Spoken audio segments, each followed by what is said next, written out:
Yeah, you guys should be clapping, I'll tell you. This is a hell of a panel we got for you guys. You know, we're only the second week really into the year here as far as podcasting goes, and I got to be honest with you, I'm very excited about tonight's show. Got a great panel for you guys. Lot going on. There's already the year just started off so hot. The industry's going, gaming news is flowing. We've got an unbelievable February lineup of games that are going to be coming out that we've got to kind of touch on a bit here. Guys, I want to say, please, before we get started, please take a look at that description. Right above it is the join button. Please consider hitting that join button. It means a lot if you would join the channel and join us. Shout out to Dad of War, he's slaying Chilean. To see you guys out there. There's a couple of Mooch Maniac family members even on the panel tonight. Please do hit the like button. Hit the subscribe button. We're trying to get to 11,000, guys. We're trying to do something. We will be doing the Xbox Series S giveaway starting very, very soon. So I was going to start it this week. It might be next week. But nonetheless, I have the box. It's here. It's sealed up. It's ready for someone to win it. That being said, let me thank all of the Mooch Maniac family members while you guys all kind of shuffle in. Please tweet it out. Let everybody know we are live in New York. Okay, I want to say thanks to everybody, starting with the great Sir X Man, JudaZuk, WoolleyGamer, Frostbite Slash, MumbleRanting Gaming, Tyson Web 509, TrueWiddy, Kn1ght Ripper7, Big Chuck 777, Alphonso Carter, the great BRAP, Jamie, Lady Foxfire, Replicant, Dad of War, Damien, Shadow Assassin, Slayin' Chilean, our major Mooch Maniacs, your boy Roy. Shout out to your boy Roy, appreciate him. Last week, becoming a Mooch Maniac family member. Smokes 901, Tactical Gamer, Supreme Samurai, Gaming with Persona, Donnell Brown, Deck Eye Smitty, 4-Star Journal, Sean Slomka, Brian B, a.k.a. Delirium Blades, and our VIP Mooch Maniac. Shout out to Strictly Gaming, Rated D Demonic, Fork Boy Gaming, the great Fork Boy Gaming to you guys, the Wise Old Gamer, Windingo Rex, Remarkable Knights, and the great Percolator 9000. Our honorable mentions, we miss you guys. You're out there with food, water, or toilet. Brian Carter, come home. Evan Fastbender, Hustle, Motivate, Punk Kiddish, MexJ88, the great Marty Bison, and our forever Mooch Maniac Longshot 316. Guys, I want to say welcome to the show. Welcome to the show. It is going to be a good show.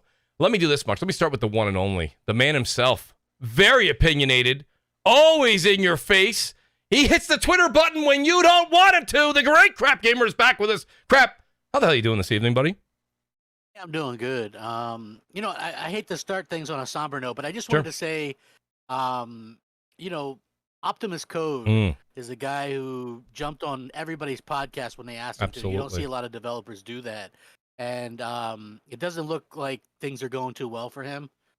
There's some GoFundMe stuff going around for him, but I don't want to dive too much into it, but it doesn't look good at all. So I just wanted to say that, you know, prayers and stuff with him, and that he was a good guy. Whenever I had a technical question, I would DM him and he would like answer it for me, or, you know, we would sometimes talk back and forth through DMs, and he would hop on this show. He'd hop on anybody's show, really. You know what I mean? And it sucks. I'm glad you brought it up, Crap, because you know, we're getting the updates, like you said, on Twitter, and you know, Code was on this show many a times. He's on every single person on this panel has probably had him on a show. Just an unbelievable person. And I will say this much. I'll add this much, Crap, before I give the mic back to you, because I really appreciate you bringing it up. Is I don't know about you guys, but there's definitely something missing in the community without him. I reached out to him many times in the DM to ask him a question or just to have him come on, and he was always informative, always helpful. And you know what? He could take a joke and he could give a joke. And yeah, he could. Nowadays, that's just so hard to find. So I truly appreciate you bringing it up. I was going to say something at the end, and I actually want to put the I might go ahead and I'm going to grab that the GoFundMe link and put it in the description after the show. Yeah. They give go updates. Ahead, they've given all the updates with what's going on and stuff like that. With him, you know, like I said, what he has, there's no cure for. There's no, you know what I'm saying? So it's pretty much dire. Needs some kind of miracle to happen. You know, but I just wanted to let everybody know what was going on, and that, you know, it sucks because he's a really good guy, and then, you know, he would joke around, and some people would take that stuff kind of seriously, and I implore you not to, because he enjoyed gaming, you know, and making games and talking games and stuff like that. So don't pigeonhole him as just like this PlayStation fan or whatever. You know, he really did just enjoy gaming of all kinds, and was a really good person, and still, you know what I mean? And I just kind of wanted to put that out there, and you know, just wanted to say that, you know. No, I absolutely, and I appreciate you bringing it up, Crap. Thank you for bringing that to everyone's attention. Shout out to everybody in the chat too that's also doing a shout out to Code. Very, very nice. By the way, the great gaming Addict is in the chat. Addict, just jump in. Jump in the Discord, buddy. Absolutely, you're welcome tonight. Let me go to our next panel member here, the Great Basement Radio Arcade Podcast. You guys might know him as BRAP. Welcome back to the show, buddy. How are you doing this evening? Doing well, man. Yeah, crap. Thanks for bringing up the things that are going on with code. Mm-hmm. Well said. I mean, just a great guy, and I miss his jovial voice and his laughter, and miss conversing with him, and sad. But shout out to BRAP too for that. BRAP prayers, prayers for him and his family. I can't say this 100%, but as far as my eyes, I was introduced to code through BRAP. So BRAP brought code onto the scene for me. I heard him in there arguing with BRAP. That was that was great.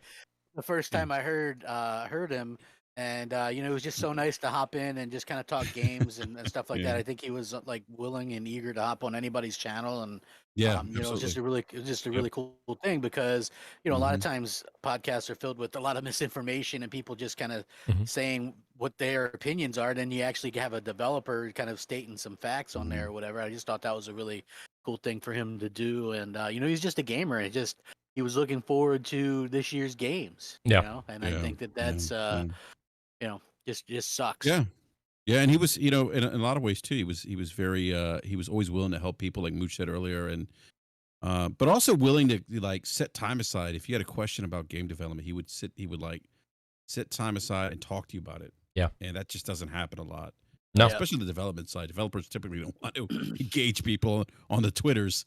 No, he's always doing that. So 100%.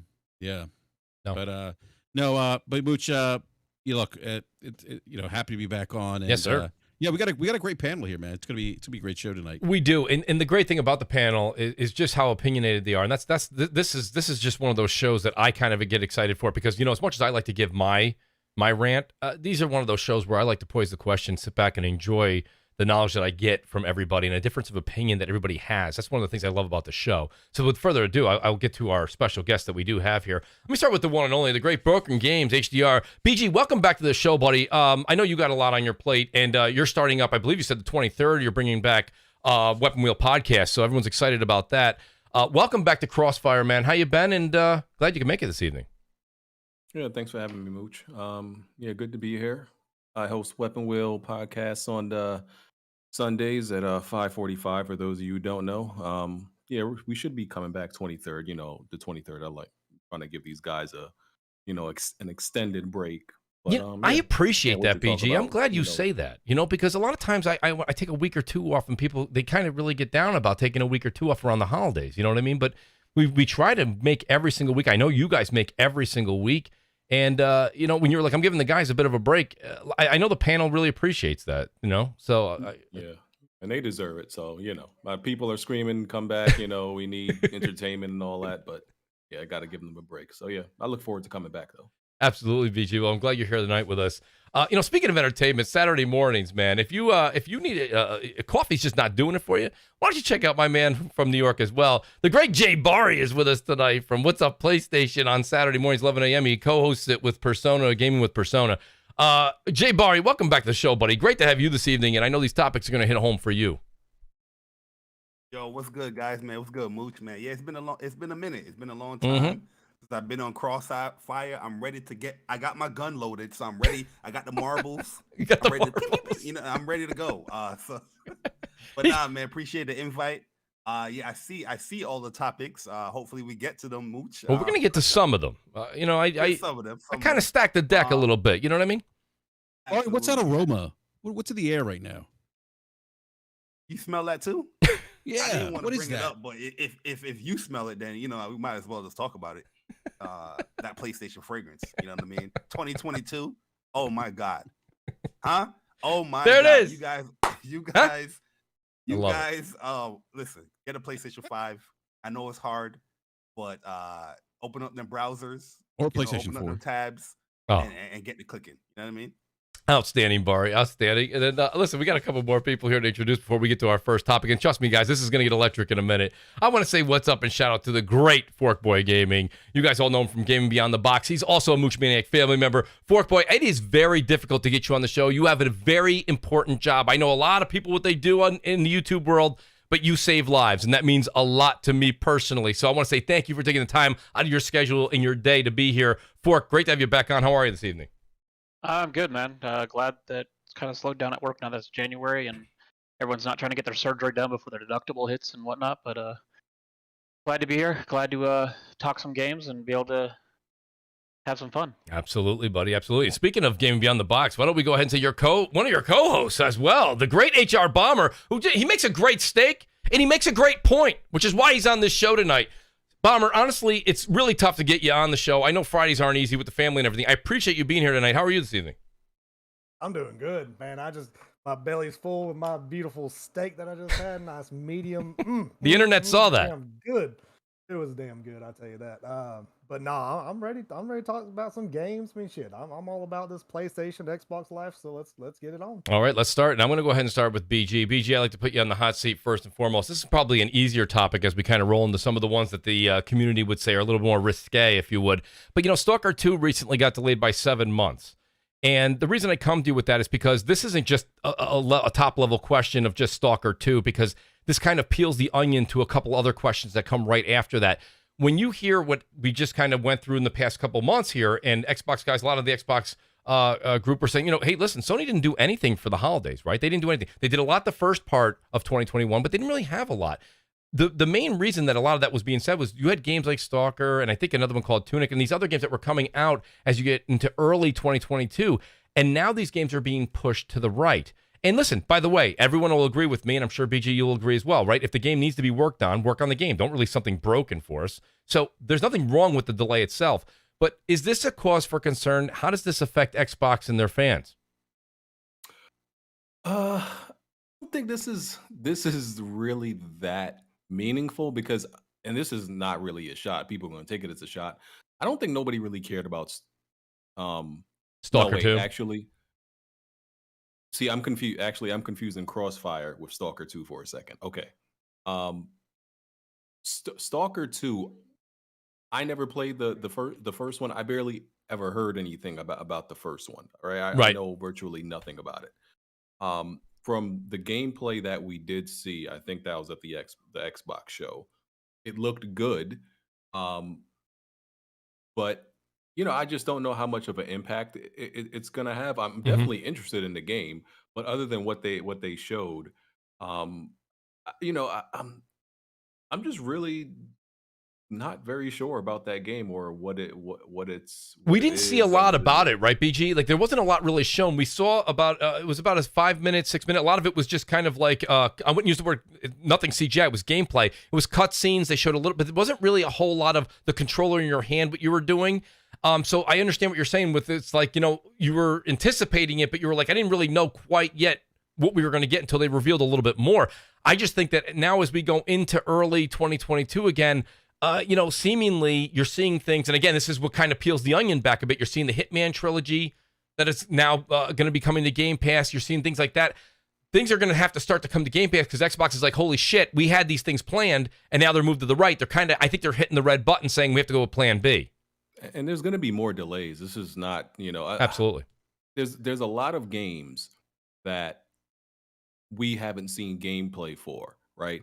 And my belief is, if you haven't seen gameplay for something within this year, I don't think it's going to make it in this year. Because when a game is being, when they plan to really roll it out, they start showing a lot of gameplay, right? And yeah, you maybe you can have the middle of the year to start showing gameplay, but even then, I feel like if you start showing gameplay the middle of the year, it still might not. It's still likely to not even come out the same year. So that's right. It's just really hard to talk about a lot of these games because there's no gameplay. We know virtually, even the ones that have gameplay, there's very little we know about it. There's virtually almost nothing to say about it. So it's hard to talk about a lot of them. Well, and I'll go ahead and ask Fork or Bomber. You guys want to jump in here? The thing about it is like, what is it now? And listen, everybody on the panel, whether you own a PC or you own an Xbox, that's irrelevant at this point. Everybody has means to being able to play Xbox games. But now going into 2022, I'll start with Fork. Fork, what do you think? Is this something that kind of bothered you when you saw this delay? Not because you want them to release a broken game, But does this cause an issue going into 2022 where it's like, okay, now for the first half of this year again, we have to solely rely on what Game Pass and what maybe, Phil and the team can get in there as far as a third-party deal? I mean, in a way, but also, I mean, to me, I would rather wait. I'd rather a game be delayed and it be released correctly than them release it and then them have to patch it over and over and over again. I mean, if it goes into patch hell, it becomes like that game that I boosted last year. I can't think of the name. Outriders. Outriders. Yeah. I mean, release it. Take your time. I'd rather you take your time, delay it a year. There's other games in Game Pass. Yeah, we still got to wait for some to come out, but I'd rather delay no matter what. So, I mean, I saw the Striker delay, and it didn't. It was like, okay, Redfall's another one that I guarantee is going to get delayed. It's not coming out in summer. See, this is why, Fork, this is why I really think that, I love having you on the show, because I felt the same exact way. And that's nothing bad being said there at all. But I do feel, because here we are, they're saying summer of 2022 for Redfall, and all we saw at the near end of last year, September timeframe, June-September timeframe, was just basically like a cartoon or CGI of it. So, it's just, when you get to a point, we've been doing this for a very long time, and I really, really say to the Crap Gamers, the BGs, Jay Barry's, the Fork, everybody on this channel, BRAP, everyone that's here right now, Barry, you guys know that we've been doing this for a very long time. When you get within 3 months, okay, 2 months, 4 months, and you don't see any gameplay, nothing at all, there's no surprise when a delay is announced here. I just feel like at this point in time, you're going to start seeing things like Hitman Trilogy or things like that hit Game Pass, because what Xbox was relying on is no longer available as we kind of go into the early part of 2022. Yeah, I mean, honestly... Can I be honest for a second? Can I speak from the heart? Please. Xbox was relying on this game. Oh man, that's a heap of trouble there. Nobody on the console side of things when it comes to Stalker 2 was excited for this game. It was more on the PC standpoint that, PC guys was like, you guys get to play a game that we like on PC now that's finally coming to Xbox. There wasn't really no Xbox fan really excited for this joint. You know what I mean? Yeah, I do know what you mean. I think a lot of times what it is it's kind of like, we'll give it a shot, or let's try it out. We'll see what's going on. Give it a shot so you can play it through. Well, I don't know if this is coming through Game Pass. I don't know. Yeah, it is. I believe so. I think I saw it, or was it? I believe so. It is. It's only. I think it's only. CrossFire is not a Game Pass. Only multiplayer was. Right. But, that's right. But the Stalker 2 is a Game Pass, or I guess they'll honor that contract for 9 more months. But gotcha. I think it's only like a 2 or 3 month exclusive deal anyway. Yeah. So it's not like it's a correct. But that's why I also don't think it's like Xbox is like, oh my god, I can't believe they're delaying it. I think they have a lot of other things up their sleeves that they're. I mean, like y'all said, Game Pass. They'll probably, like you said, make deals, get something that jumps into Game Pass and get whatever. It may not be any first party stuff, but will be probably third party. Yeah. You know what's funny is the fact that Stalker 2 was like one of the games that they had like an extensive, like, I wouldn't say gameplay, but it was like showing the game off. Like, I forgot what show it was, and it was like a 4-minute or 6-minute where they was like talking and having what's it gameplay? That was the Xbox. Yeah, that was the Xbox show. They showed. Yeah, that was the gameplay. 4 to 5 minutes of straight gameplay mixed with their, I guess, like this somewhat of a cut scene that's with them conversing with the player or whatever. But I mean, it looked gorgeous. Absolutely. Of course, yes. It looked great. So it's kind of surprising to see that it's being like a 1 month delay. That's a great point. Okay. This is like I think it's probably because of the stupid NFTs, man. They had to go back and take them out. So, Bomber, by the way, great. That's a great point that you make as well. I think Barry's and you both make a point. I did see somebody, I don't know who it was, and I don't want to name names because if I say it wrong, my God, everybody will be like, he didn't say that. So I'm not going to say anybody that was in the media say it, but I believe they said that you couldn't pinpoint it to the NFTs. That was what I was thinking too, Bomber. And you know what? I still believe that still probably does play a role because they have to now extract all of that out. Exactly. Right? But I will say, Barry does make a point. We saw some of the game. It did look very good. It looked like they were ready to rock and roll. And to push it back 7 months, when you say I'm going to push something back, a month, month and a half, 2 months, that's a polished type of thing. But when you're at a point of 7 months, it's something drastic. Kind of Cyberpunk probably should have got a 7 month delay. Shit, yeah. Playing Monday morning quarterback here. But I mean, I don't know. What do you guys think? I do, BRAP, crap. Any of you guys want to kind of jump in on this?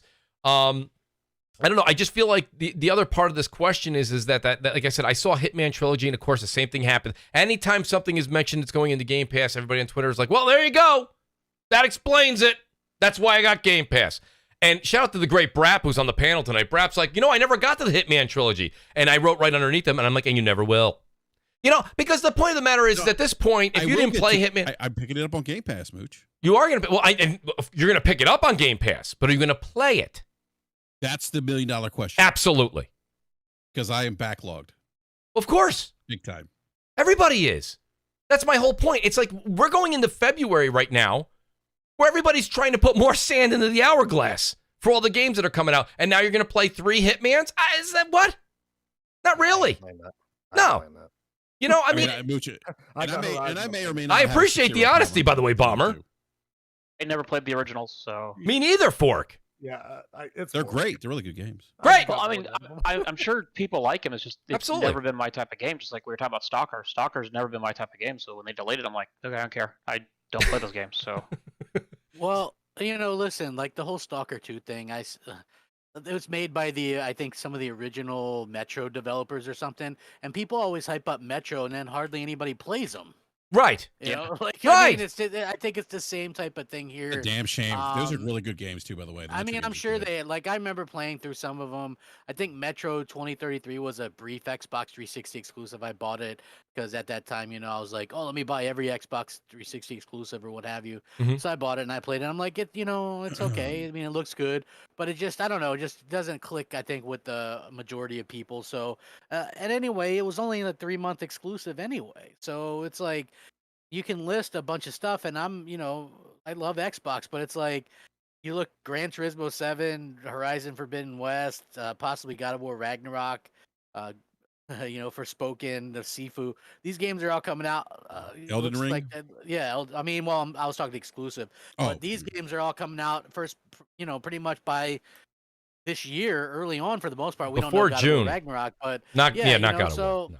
Yeah, so it's like we could sit there and just this is why it's always silly to go and make fun of the other team or whatever when they don't have a game for a few months or whatever. It's not the same situation as like a 2-year right, because drought, it goes back and forth, right, Crap? Yeah, because it's like Xbox fans are like, man, we got Halo and Forza, and you guys got nothing. And then look, I'm like, you don't want to say that because look at how next year's already looking. Mm-hmm. It doesn't look great for Xbox. It's going to be another November, December type situation, right? But people don't listen, and so then you have that happen again. And it's like, look, the games that Sony has at the kickoff this year were delayed games from last year, so they're looks to be in a much better lineup for sure.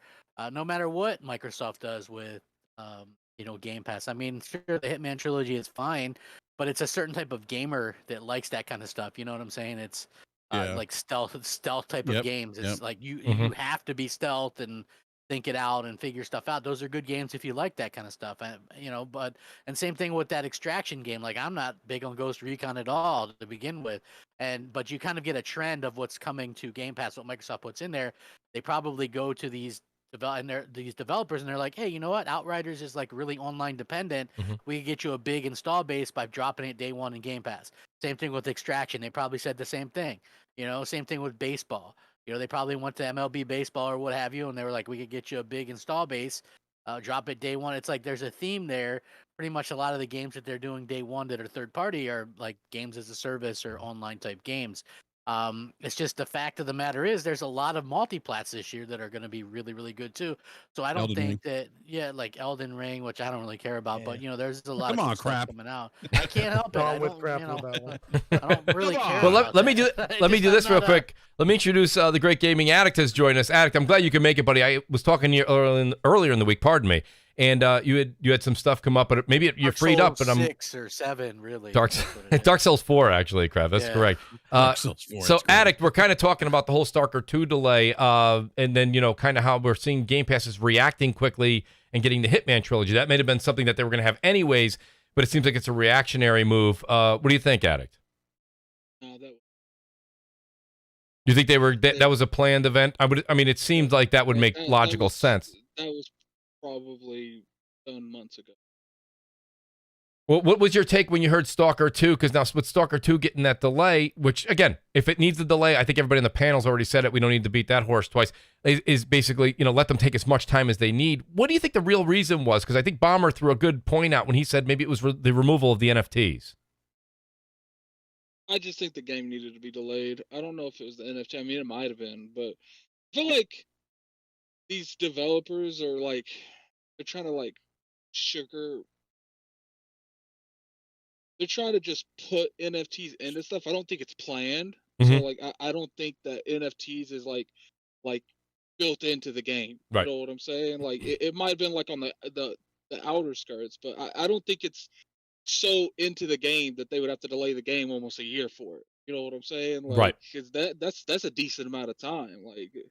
No, I completely agree with you. By the way, I did ignore, and I apologize. The great Lucifer, he says, the super chat's working. There will be a harmonica. Will there be a harmonica solo from Crap? We'll never know. You never know, to be honest with you, if there's going to be a harmonica solo. And shout out to Slain Chilean, who's upped his ante in the Mooch Maniac family members. Thank you, Slain Chilean. Guys, appreciate that. No, go ahead, Addict. Finish your thought on that, because I do feel like the other thing about NFTs, which I didn't have as a subject, and I really don't want to spend a lot of time on it, but guys, remember what? We all have short-term memory. Remember 5 years ago, 6 years ago, everybody with the fight against microtransactions?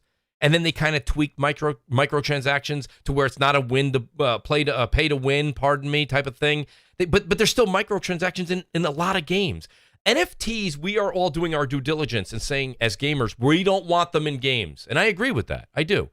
But I think it's inevitable, isn't it?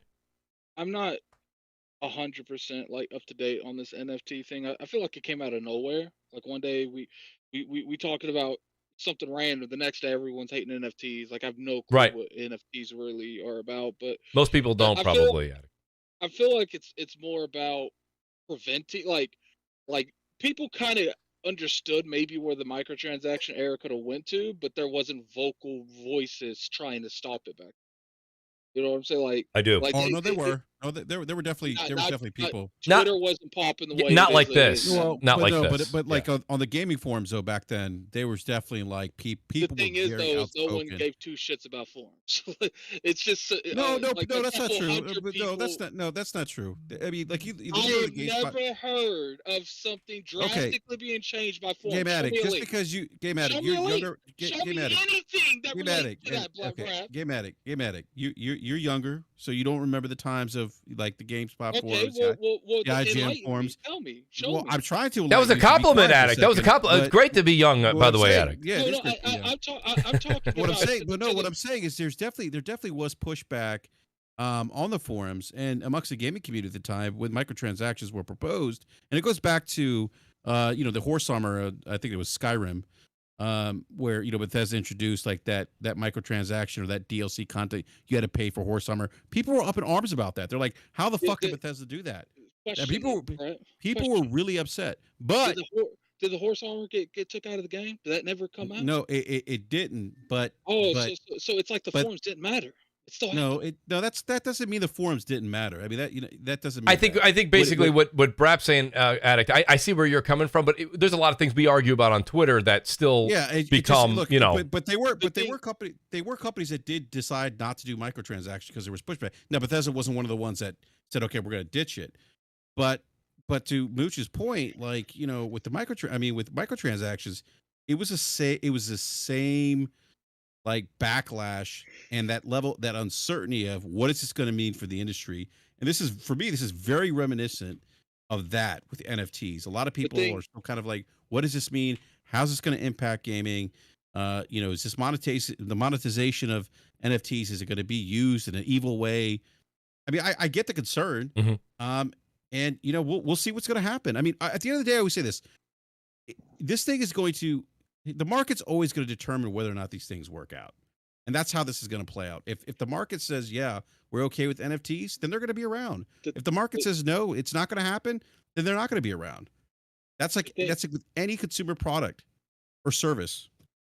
The thing is we live in a way more connected society than we did back then. Things that happen now could never have happened back then because we didn't have, you can literally, a company can make a decision or have like a bad interview on a 2 p.m. and by 8 p.m. they could be canceled.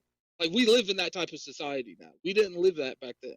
Yeah, or somebody could want to raise the price of Xbox Live but the Gold fact in the morning, and by midnight it gets kiboshed. I completely agree. You got to remember that. I do remember that. Yeah. No, Addict's right though. He is right. He's right. That's how fast we move. We move fast now. Look, we're definitely more connected than we were 10 years ago. Yeah, that's true. But what I'm saying is, at the end of the day, I mean, we're like the Twitter space. That's a bubble.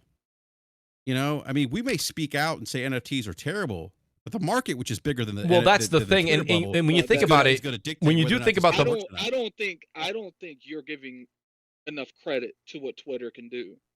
Twitter literally made EA go back on Battlefront. Twitter literally made companies like Microsoft go back on the always online thing. Twitter literally made the whole increasing Xbox Live thing. That wasn't Twitter. That was also that was really the media. There was a lot of media backlash, and that's when things really got dicey for Microsoft with that. The same thing with EA. If the media seems like they're kind of on board with speaking out against NFTs, but again, the market's going to obviously dictate whether or not these things are successful.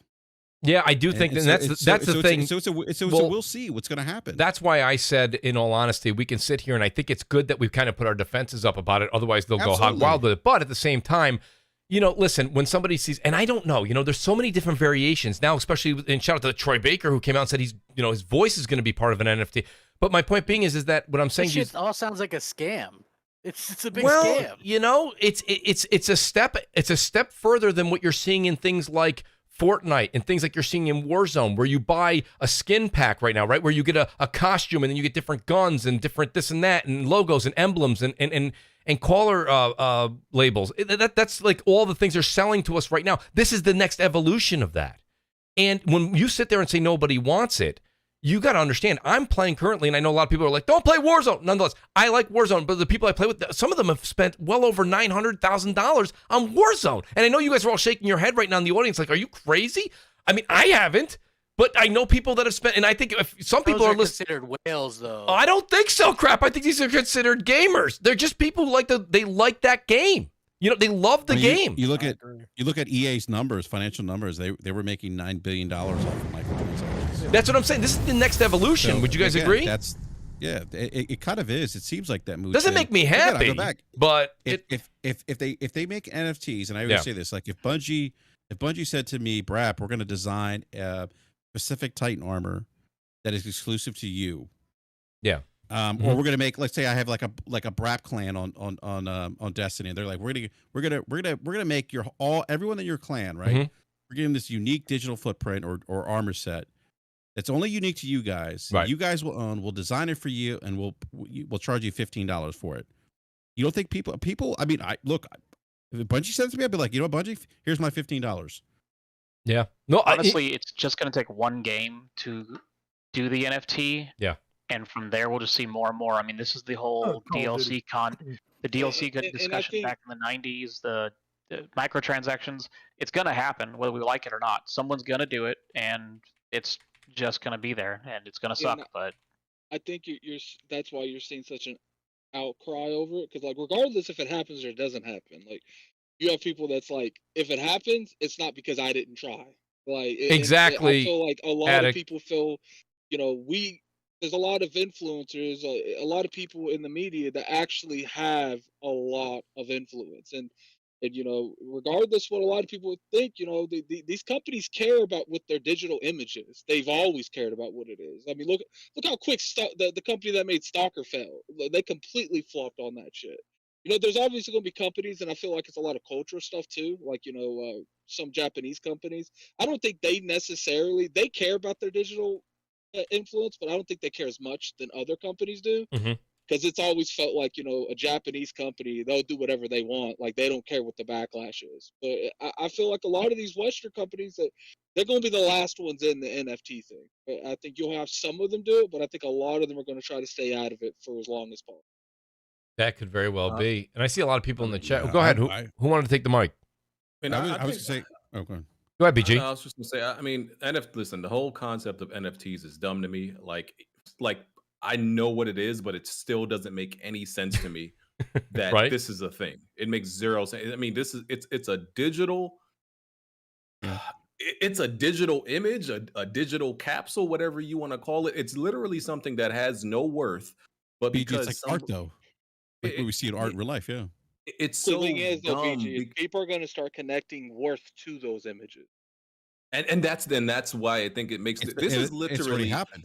somebody was bored one day. I don't know if one person just made up NFTs or it was like I don't know who originated it, right? But somebody literally came up with like, oh, we're gonna make something that's digital that has literally zero worth and make it some type of commodity now and give it worth. Right. And people are gonna like what?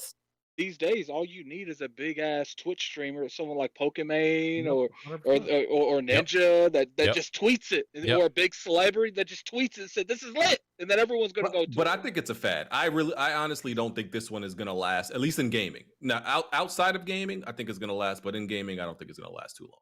That's an interesting I could see it take. lasting if they do it the way BRAP was talking about. I mean, if you're in World of Warcraft, Destiny, or whatnot, and you have a clan, and hey, $15 each of you can have Iron Lord wrap, Crossfire wrap, or whatever, and you're the only one that has it, nobody else can have it. People are going to fork money out for that big time. Have it. Somebody else could have it, and you can sell it to them. Yeah, exactly. And that's the whole point of the NFT is I buy it for $5. Well, Bomber wants it. I want $10, and then from there, then BRAP wants it for $15. Well, that's what I was going to say. Whether or not they do it that way, it doesn't matter. It's going to come down to, okay, you want this skin, only you can have it, or only your clan can have it, and you're going to fork out money for it. Yeah, I mean, look at Fortnite, how much money they freaking make on skins. Yeah, and that's what I'm saying. Like, I think that it's going to be. I think maybe you said this, Fork. Like, it's going to be a big game that kind of does this kind of is like introduces it in a very not in an egregious way, but kind of like gets people used to the idea of it. Like maybe like a Fortnite. You talked about skins and that idea of like a Bungie made me like my own customized armor that was unique to me. I could see like that kind of hooking people into buying it, especially if it's like $15, right? Like I don't see people saying, "Oh, you know what, $15 is too much." You know, some might, but some are, but you know, it's not $100, right? So I could see like a big game like a Fortnite, a games as a service type game, probably sneak that in and benefit from it. Games as a service, like especially like playing Destiny, like they capitalize off. You want the new hot shit. You want to buy it. It's limited time only. You can only get this for this 3 to 5 months. Like if they start doing NFTs where you can buy these cosmetics and shit at any time, that kind of defeats the whole free to play model. So like, at that point, it's not about you need this right now because it's not going to be here. Like you can buy it at any time. That's why I don't feel like some of these companies are going to jump onto this like people claim. Like what's the point in them making these exclusive things for NFTs when they're trying how they always do these free to plays with these season passes is like after this season pass, this type of armor is gone. Like you have to wait next year. Right. Like but if you can literally just go to I go to Cognito, yo, here's that 15. Let me have that Iron Lords podcast shield. And at any time you can go to Cognito and get this stuff. That kind of defeats the purpose of that urgent that you have to need this now.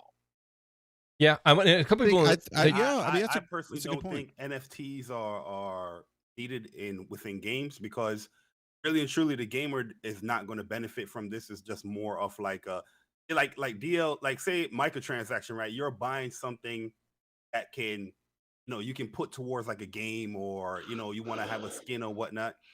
From what I'm seeing with examples of people like selling or with anything with NFTs, it's typically stuff that is already in the wild that is free, and they're trying to lock that up as far as like, oh, I claim ownership to like I seen somebody bought the first tweet ever for like $3 million.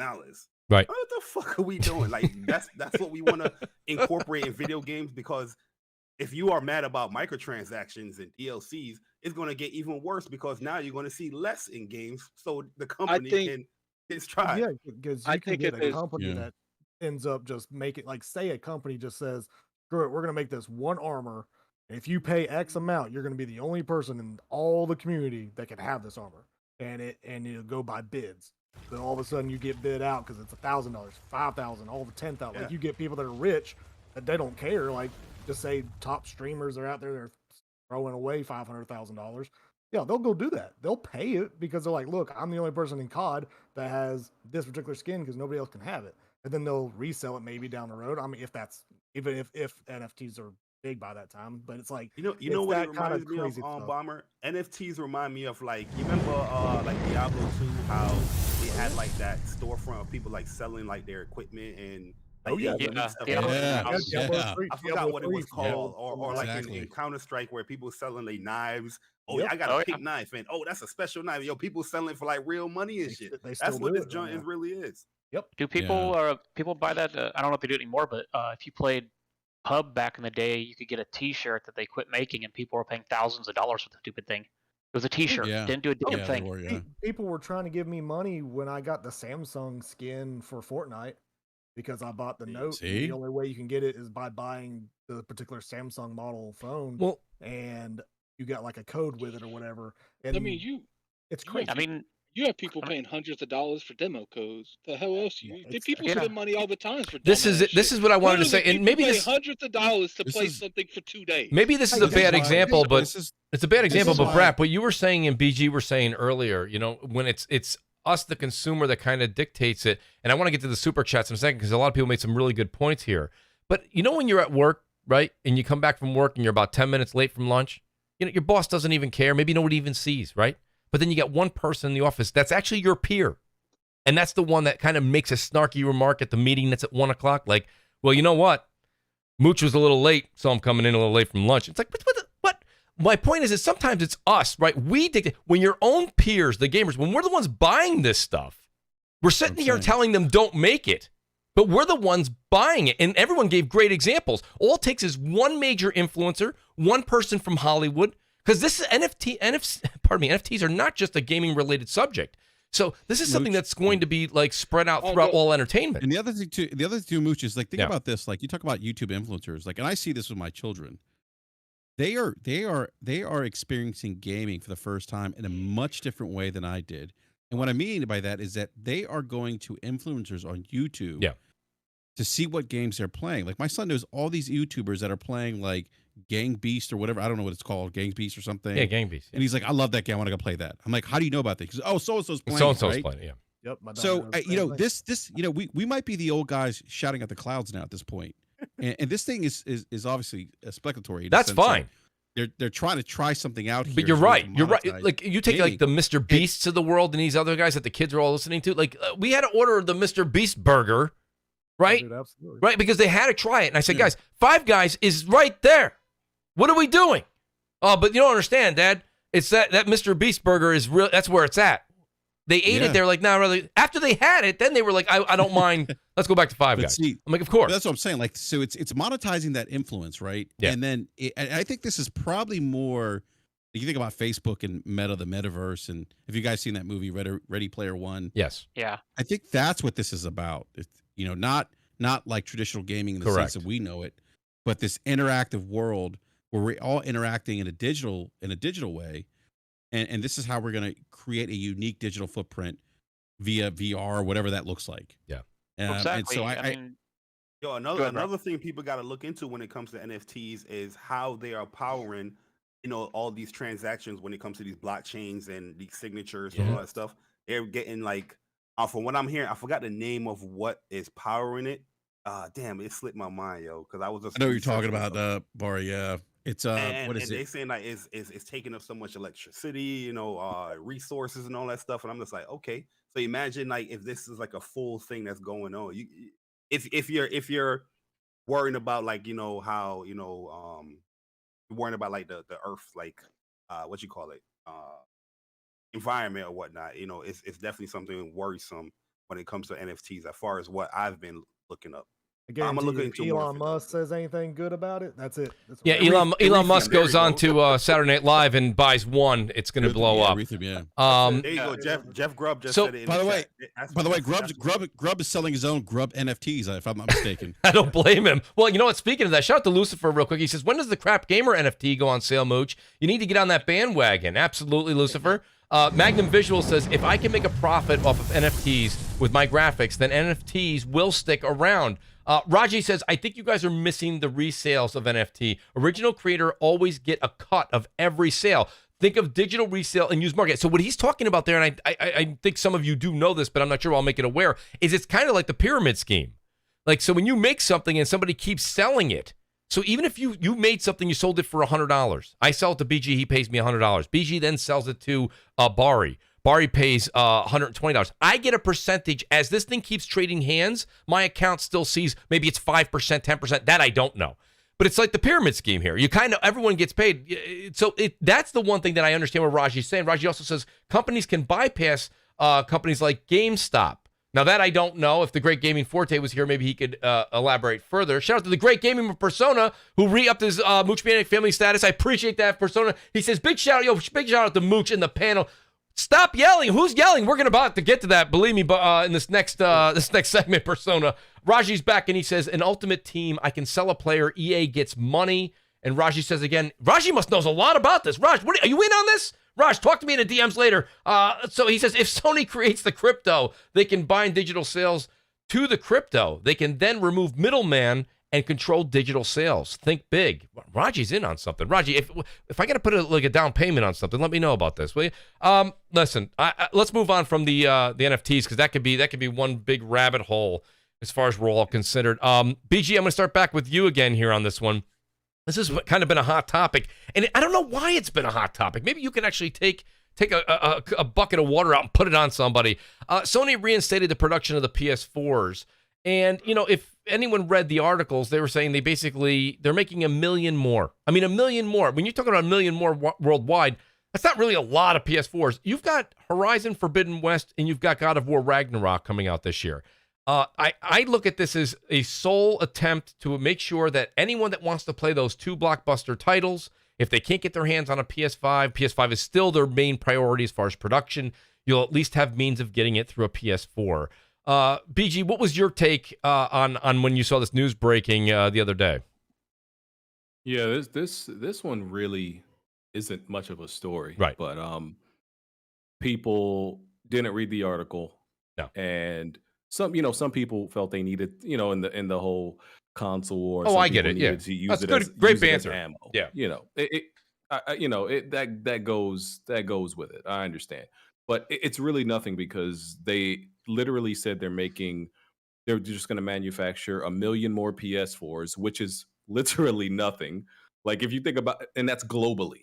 So literally, it's for the entire world. Like think about like your state. Or the city you live in. Like you could sell a million PS4s just in your city. That's what I'm thinking. And, yeah, and they're making 1 million for people globally, and it's literally because yes, they got these 3 big cross-gen games currently coming out this year: God of War, Gran Turismo, and Horizon. Right. And because of the PS5 shortage. Anybody that maybe doesn't have a PS4 yet, can't get a PS5. If you want it, they're still manufacturing it for that reason. This doesn't affect the PS5 manufacturing. They don't use the same parts. It doesn't use the same chip. There's literally no negative for this.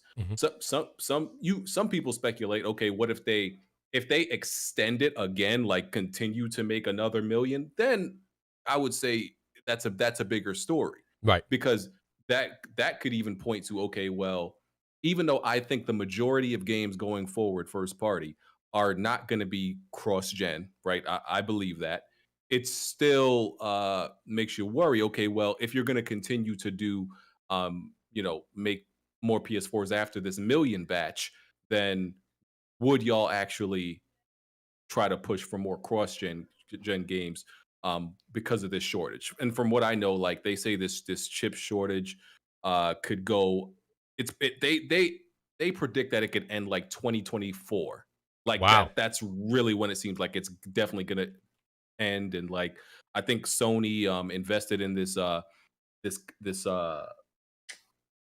what it's called, but pretty much they invested in this company that's like manufacturing way more chips because of the shortage. But that building's not even going to be up until like 2024, 2025. Right. So everybody's making a lot of measures to like increase the chip amounts, but overall, this story is really nothing. There's no negative to it. That's where I was coming from with this. And I mean, I guess I'll go ahead and throw this out to energy Mooch. Well, that's the thing. Let's keep the same energy. It's basically right, staying on subject here. And guys, feel free to jump in whenever you want. Fork, Bomber, Bari, guys, crap, everybody that's on the show. I really think that when it comes down to it, then we saw Microsoft kind of respond, and they said, we've discontinued our Xbox One series consoles. We're not making Xbox Ones anymore. And that's what kind of as they shouldn't get that thing up out of here. I mean, nobody was buying it when it came out. So I mean, I mean nobody was buying it. I pretty much agree with BG. It's not like it's a big deal because even PlayStation, last year was saying that they're going to be supporting the PS4. I think for the next 2 years as well. And PlayStation has always historically been supporting their previous, generational console for years, even when the other consoles out there. The only thing that makes it look bad is the fact that it promoted all these games that's cross-gen coming out as PlayStation 5 games, and then later on announced it as PlayStation 4. So people are tying that like, oh, they're going to keep doing that with like Spider-Man and Wolverine and all these other games. You know what I mean? But, that's why people is making it into like a bad thing. But I don't really see this as a bad thing. I think in 2023, PlayStation is going to pretty much be done as far as like full support of, PlayStation 4 when it comes to their first party games, because we're seeing that with the first two that they announced. But I mean, there's no PlayStation 5s out there like that. PlayStation 4, these games are also coming on that console. So you also want to make sure that you have the those consoles available so people can play God of War, GT7, and that's where I looked at it. They've got major titles now. Just to get a difference of opinion here, now, Addict, do you see that the same way? Is this really a non-story and was just just fuel for the console wars and having some fun on Twitter? I block out anything that's the Xbox One or PS4. I don't give two shits about those consoles. They can make up 5 million more of those shits. I don't care. No, absolutely. No, I agree. That's a great point. I mean, he does make a great point. Brap, you were going to chime in. I mean, like, if you're not interested in it, why care, right? Yeah. And why care? It's $1 million. Who freaking cares about $1 million? That's what I thought, Bomber. It could have literally been like someone from a warehouse wasn't doing a good job, and they found out, we got like 1 million chips over here. Bro, we got 1 million boxes back. So he's like, well, you might as well just fucking make them. Like, it kills me. People just hold on to anything, though. That's the problem. I mean, we all see it. Yeah, you know what it is, Bomber? It's score settling, and that's what you saw on Twitter. It's score settling. It's people. It's the same thing we were talking about earlier about. I didn't really see Xbox like a whole games lot in the of. fall, and it wasn't. PlayStation didn't. Now PlayStation. I didn't really see like a whole lot of talk about that. It caught some attention for sure, Addict. I would say, what was it, 2 days ago or so, something like that? Yeah, people were bringing up the generations thing that Jim Ryan said. Right. That stuff. Yeah, that's exactly right. I mean, Sony took direct shots at Microsoft when Phil and them said, "Hey, we're going to support Xbox One for a couple years, blah blah blah," and then they took direct shots at them for that, right? Microsoft quietly.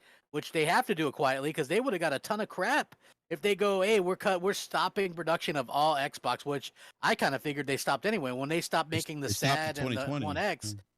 Yeah, I mean they stopped early. Let's just be real. They weren't selling anything. You could look at the sales, like they were leaking and they were selling 15,000 a month. Like that's crazy. That's like Wii U numbers. So there wasn't any stock. They were sold out. Like it was hard to find. It was easy to kind of deduce that they had quietly kind of stopped producing those things, right? Which is understandable. And so they were like, we're going to do, and I called them out, right? Like, cause I'm like, why would you support Xbox One for 2 years? It's a weak console, the launch Xbox One's terrible. Why support it, right? We all gave them hell.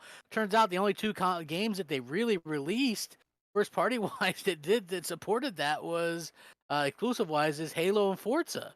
Like everything this year from their first party is going to be current gen only, whereas from Sony's first party, everything this year is cross gen, right? So It's like I can see that because I made fun of Xbox for supporting that, and a lot of other people did, and now it's like the opposite has kind of happened, And it's the same thing with like when we saw that 720p stuff and the resolution stuff. There's a desperate need on Xbox fan side to even the score now that the Series X does better resolution. You can see that when people post, right? It doesn't happen to matter as much now, and maybe this doesn't matter, but it is very interesting that that it kind of happened the way that it did. Microsoft cut off the that and all their games this year are current gen only, and Sony has all their big hitters or whatever and plus they took a gamble with the Series S. So I mean, like why would you? I don't understand the need to make 1 million consoles. There's 117 million, probably more in storages. I mean, it's still in the shelves in some places. If people want it, pick up a used one for under $200 if you want to play those games. But it seems to me that the hardcore tend to wait till they find a PS5. Hence why Miles Morales picks up sales every time there's a restock, right? Like they're waiting. So like, I don't know. It just seems like kind of a weird strategy to me to kind of put that out there. You know what I mean? Like, hey, let's Crap, real quick. I think the reason why they're doing it is to address in some markets, smaller markets, I think, not having another option, like a cheaper option per se. I think that's why they're doing it. Yeah. Hell, in Brazil, they sell the Sega Master System still, with built-in like hundreds of games. Do they really? No lie. Yeah, they do. That's the biggest like selling game system over there because the game consoles are so expensive. I love the Master System. Yeah, I mean you can buy one even on eBay for a couple $100. Well, It's got like they even were coming out with new games on that. They ported Street Fighter, the classic 16-bit game, to the Master System in 8-bit form because that's such a popular platform. Well, there. I think it's sold like 6 million. You mentioned it. I want to just throw the volleyball up in the air. I'll start with let me ask Bomber. Bomber, what's your take on this? Do you believe that after 2022? I just want to say one more thing though with this. Like, sure. Like since they're selling this, how would they feel? Like people buy it specifically for this, or do they plan on having more cross-gen in the future? Well, that's what I was just gonna. That was my question. That's what I want to know. That was my question. They came out and said Spider-Man's next gen only. Well, they said it's PS5 only, but it could be like Spider-Man just has a 2023 year on it. Then I mean, I would. Well, that's what Bari was alluding to, and that's because they've given hints in which they've gone back on it. But both companies have kind of gone back on what they said originally. One in one direction, one in the other. Fall back to PlayStation 4 because they didn't have enough players on PlayStation 5. Right. Oh yeah, we got to ask. The other question is, what consumer is going to buy this? And it's probably not us, right? No, obviously not us, and not the consumer that wants the and the consumer that doesn't want the latest and greatest. It's going to be somebody who maybe plays COD or maybe Madden, or like my understanding is they're trying to. Still $299. What's that? The Slim is $299 still. Yeah, Well, they're still selling them. The PS4 Pro is $399, the same price as a PS5 digital. It's crazy. Well, the problem, what it might be is I really couldn't tell. Like, it really doesn't make sense why they would do it. Like, I don't particularly care because I have a PS5, so like I really don't care who buys PS4s. But it's like maybe they want something on the shelf next to an Xbox Series S or something. Like I don't know. Well, like, Attic, that's what a lot of the spark of the conversation was on Twitter. The reason that I would say that they said that's not why. But the reason it's not is what BG alluded to right away. 1 million units. 1 million units doesn't. That's nothing. It's not enough. Yeah, you don't see any PlayStation consoles in any stores. There's zero. Yeah, I've seen Xbox Series S's. I've not seen any PlayStation. I've not seen PlayStation 4s, PlayStation 5s, PS4 Pros. I've not seen any of those in the store. So I haven't seen, and most people probably haven't seen a PlayStation console product in stores in over a year, maybe even longer since the pandemic and there was all that. Like, I can't even fathom to think when the last time I saw some of these things in store. And so, yes, you're starting to see lots of Series S in the store at a $299. I mean, that's like, I've known people that really would like a PS5 or an Xbox Series X, but just get a Series S because at $299, that's a very decent price point to jump into that, and people go, well, Game Pass, it's that price like that, you go to the cash register and they got some of that cheap stuff up there and you're like, yeah, I could do with some jerky.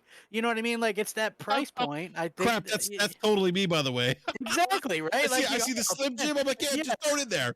Exactly. Right. So people really do that, right? They're like, well, $299 $59 not a huge price point. Impulse I could, buying, man. Exactly. It's very By impulse. the way, they do that. That's very strategic how they do that, by the way. Oh, of course it is. Yeah. You know, they put like one time I wanted a lint brush, right? And I was like, damn, I forgot to look for one. But they had one up at the front, but it's like $5 as opposed to the $2 one. You know what I mean? So I was like, and notice how all the soft drinks are right up front too. You know. Yeah. You know, the thing is, the cold soft drinks are more expensive. What it is like that's displaying like that they put stuff that is life use up front, like sodas. In case you guys notice, they put like phone chargers and shit up front. Like they want something that you would see that you like. Oh, I need that. Like you don't go up there and see a TV just sitting right next to the aisle. Like 'cause people ain't gonna just grab that. And put it on TVs. Yeah, so like I said, it's hard saying. Like I don't think it's bad per se. I just think, like, of course, in the console war space, it's going to be, oh well, Jim Ryan said this. Oh, and this I mean, and, that's what I'm saying. Crap. It's about what it's people trying to get back, you know, and that's what it is. It's really like BG said. This really isn't a big story. It's a non-issue at the end of the day. Well, before we change subject, people are upset. I personally don't care unless it means that they're going to do cross-gen, because I don't care how good those games look. Cross-gen is holding stuff back. I mean, honestly, there's 512 cities in the world with 1 million people. You divide 1 million consoles, divided by 512, that's only 2,000 consoles. Right. I'm sure most of us live in cities with a hell of a lot more than 2,000 people. That's what I'm saying. It's really an irrelevant number. It doesn't. That's a good point. Honestly, I think it's more due to the fact that how many people have had their PlayStation 4 for 4, 5, 6 years because they can't get a PlayStation 5. No, the other thing is they probably have these parts laying around in a warehouse. That's what I was about to say. Like, it's most likely it's probably not even 1 million. It's probably not even like exact 1 million. Right. It's probably they don't want to waste any parts, so they're just like, let's just make them. Like it's going to be cheaper to make some money and sell these than it would be to go ahead and try to make PS5s, because that's not going to. Since they're selling them for $300 a pop, they're only making them for like $50. Yeah, but a lot of these people don't know. They say, "I want a PS5." Go there, and a lot of people aren't even looking at the box. They just pick that shit up. Right. No, that's a good point. Shout out to Mike. Mike's a big Xbox fan. He says, Mike says the supply constraints extend past manufacturing. Did everyone forget Sony airlifting PS5s because of shipping bottlenecks? Mike, I think that what you were kind of getting to is that I don't think that they necessarily. I don't think that was just a rush to kind of get things here for the holiday, if I remember that right. They were airlifting that and getting that here for September, October. No, both people are doing that. Yeah, that was both companies kind of getting into that. The thing is, for the Series X and the PS5, it's harder to get those chipsets than it is the Series S. That's right. I can almost guarantee you a lot of these shipments are being airlifted. I agree. Which is coming out of both of these companies' pockets. Once you make them, like you want those on the shelves, and all it takes is Sony's doing it. So what are you going to do? Wait 2 more weeks? Yep. Like. Shout out to the great Jeff Grubb, who's in the chat. He says, used last-gen consoles still sell for a ton of money. Might as well make that money themselves. That's the thing, and Jeff's right. I actually called a friend of mine that works at GameStop, and they said that I can get, right now, for an Xbox One. No, it wasn't Forte. The great Gaming Forte is also involved with this. The great the Xbox One X or PS4 Pro, if you're a Pro member at GameStop, you get $280 for a trading of those. Wow. That is happening right now. I sold a Scorpio Edition Xbox One X for $400 on eBay. So I mean, it's not, you know what I mean? That's insane. Dude, people are buying them.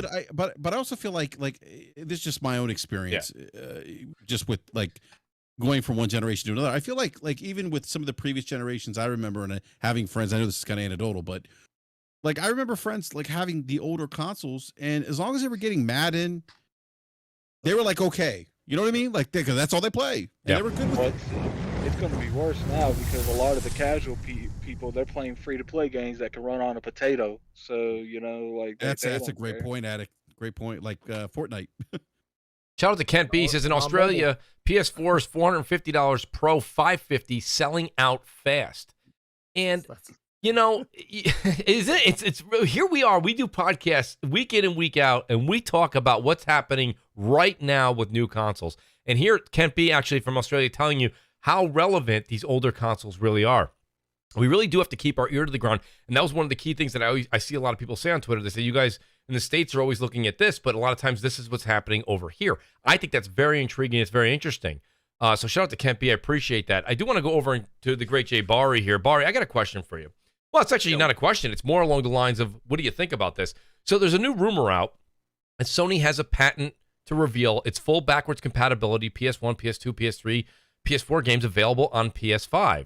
And possibly even doing this soon to coincide with the Spartacus reveal. I mean, now I want to say this much, and that's why I always put rumor here. It's rumor. I know that there's patents, things like that, but we're taking the patent information and we're taking the ball. We're running right into the end zone. Where are you on this whole thing as it stands currently, Barney? Where I'm at currently is that things look like it's lining up. Like typically when it comes to like PlayStation rumors, I kind of like, just brush it off. Depending on where it comes from. If it's coming from an Xbox source, then I'm like, okay, that shit is coming. But you see it's lining up, right? You see the whole Spartacus, report that came out, I think through Jason Schreier, I believe. Yeah, I believe they broke it. And the way he broke it down and whatnot. And then now you're seeing the fact that there's a patent, which is actually fact that you can look up that they are incorporating some type of backwards compatibility when it comes to the PS5. So it's lining up. I would say it's a safe bet when it comes to it. And we'll definitely see like in the later months, because they say they're going to announce this Spartacus soon, right? Mm-hmm. So I've always been one of those people that says I'm living in the now, and I know BG is definitely going to possibly come on my side with this here, because I think he's going to agree that BG, you always say this: the minute a new console comes out goes the old one. So BG, he's never really cared so much about holding on to nostalgic old time things. That's games and consoles. But do you think that this brings a whole nother level of consumer to the PlayStation side now that they have? Because the one difference is, you might go, well, Mooch, this isn't fair. Xbox has been doing this all along. 100%. But when you look at the catalog of games that now would be available when you pick up one console, PlayStation and Nintendo, the one thing that you could say, no matter what side of the fence you sit on, they have tremendous history in their catalog of games. So does this change anything for anybody? I would love them to incorporate trophies in their old games. Like, I think if they want to push it forward and like push it to the next level, like that's what they kind of promised with PS Now and the original when they pushed it.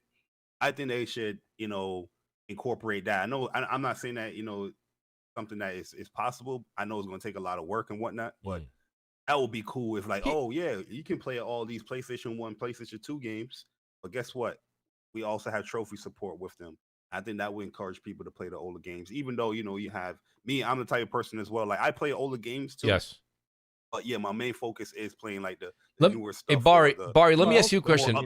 Physical. I think they have to have physical backwards compatibility. I think that's kind of like digital makes sense. I think that's probably the easiest. Bomber, you're really hitting home right now. I was just gonna say the one thing I don't, and I wasn't even gonna go to that specific. I was gonna kind of go top level here. The one thing I'm hoping we find out, if this ends up being true, is it doesn't come with an odd caveat, right? Like, I don't want to hear that it's only digital.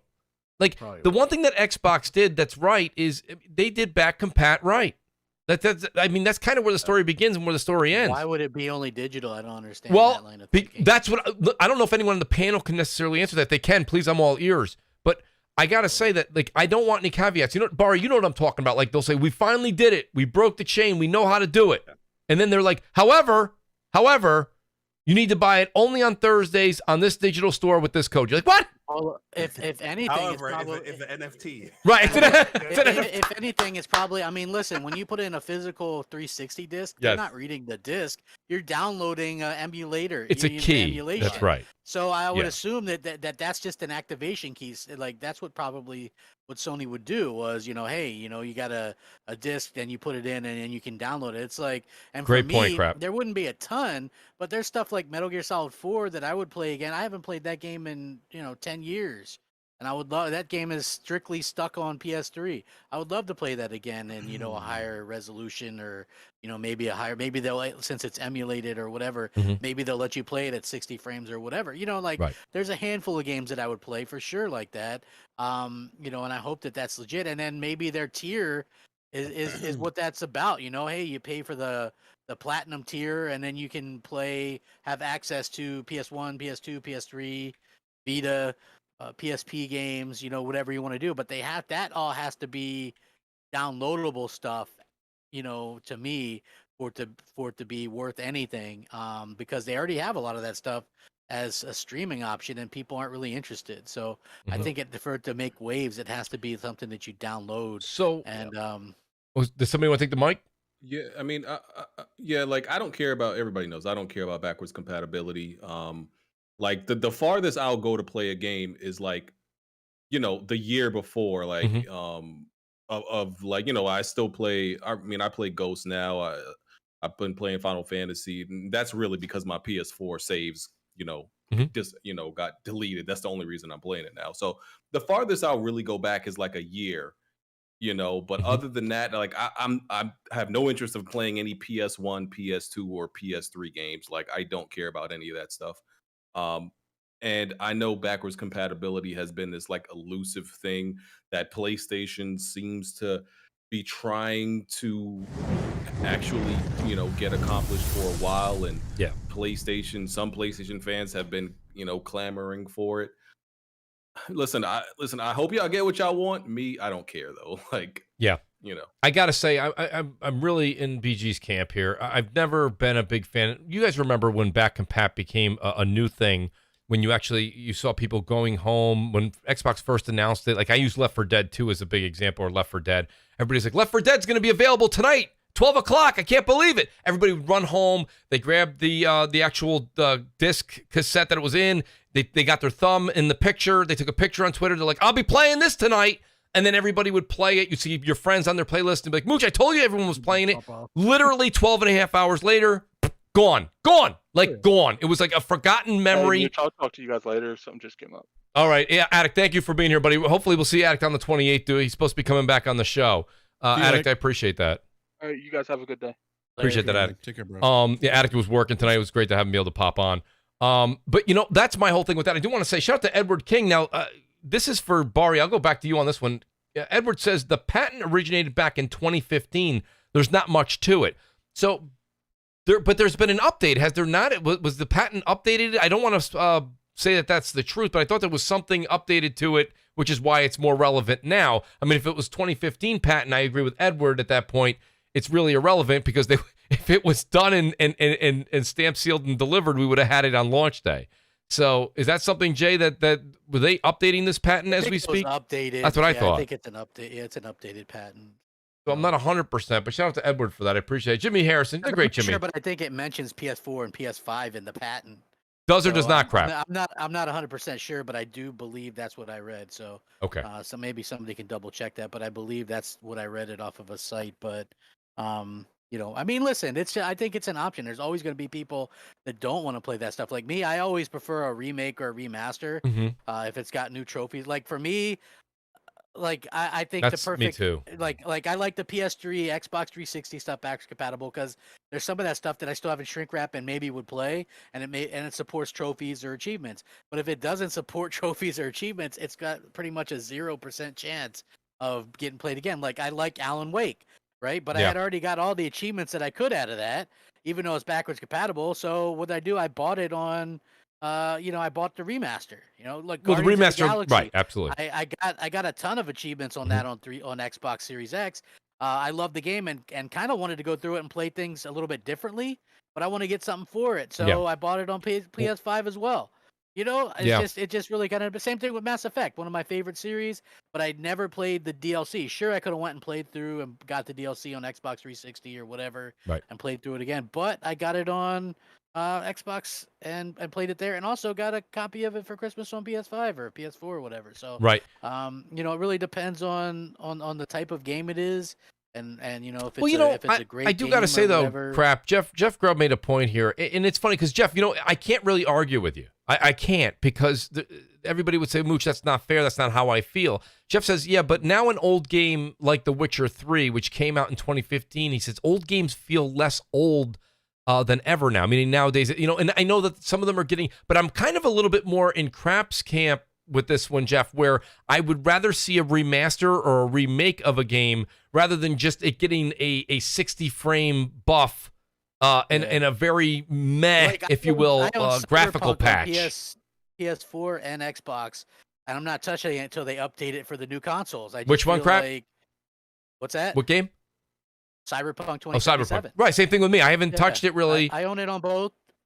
Supposedly they're gonna do the next gen patch or whatever. And on then I'll console, I play it haven't at that touched. point. On the Great Yeah. Fork, shout out to the Great Fork Boy Gaming, who's here with us this evening. Was able to get me a great copy of that on PC. And I will say the PC, if you played Cyberpunk day one on PC, it had minute issues, but it was totally playable.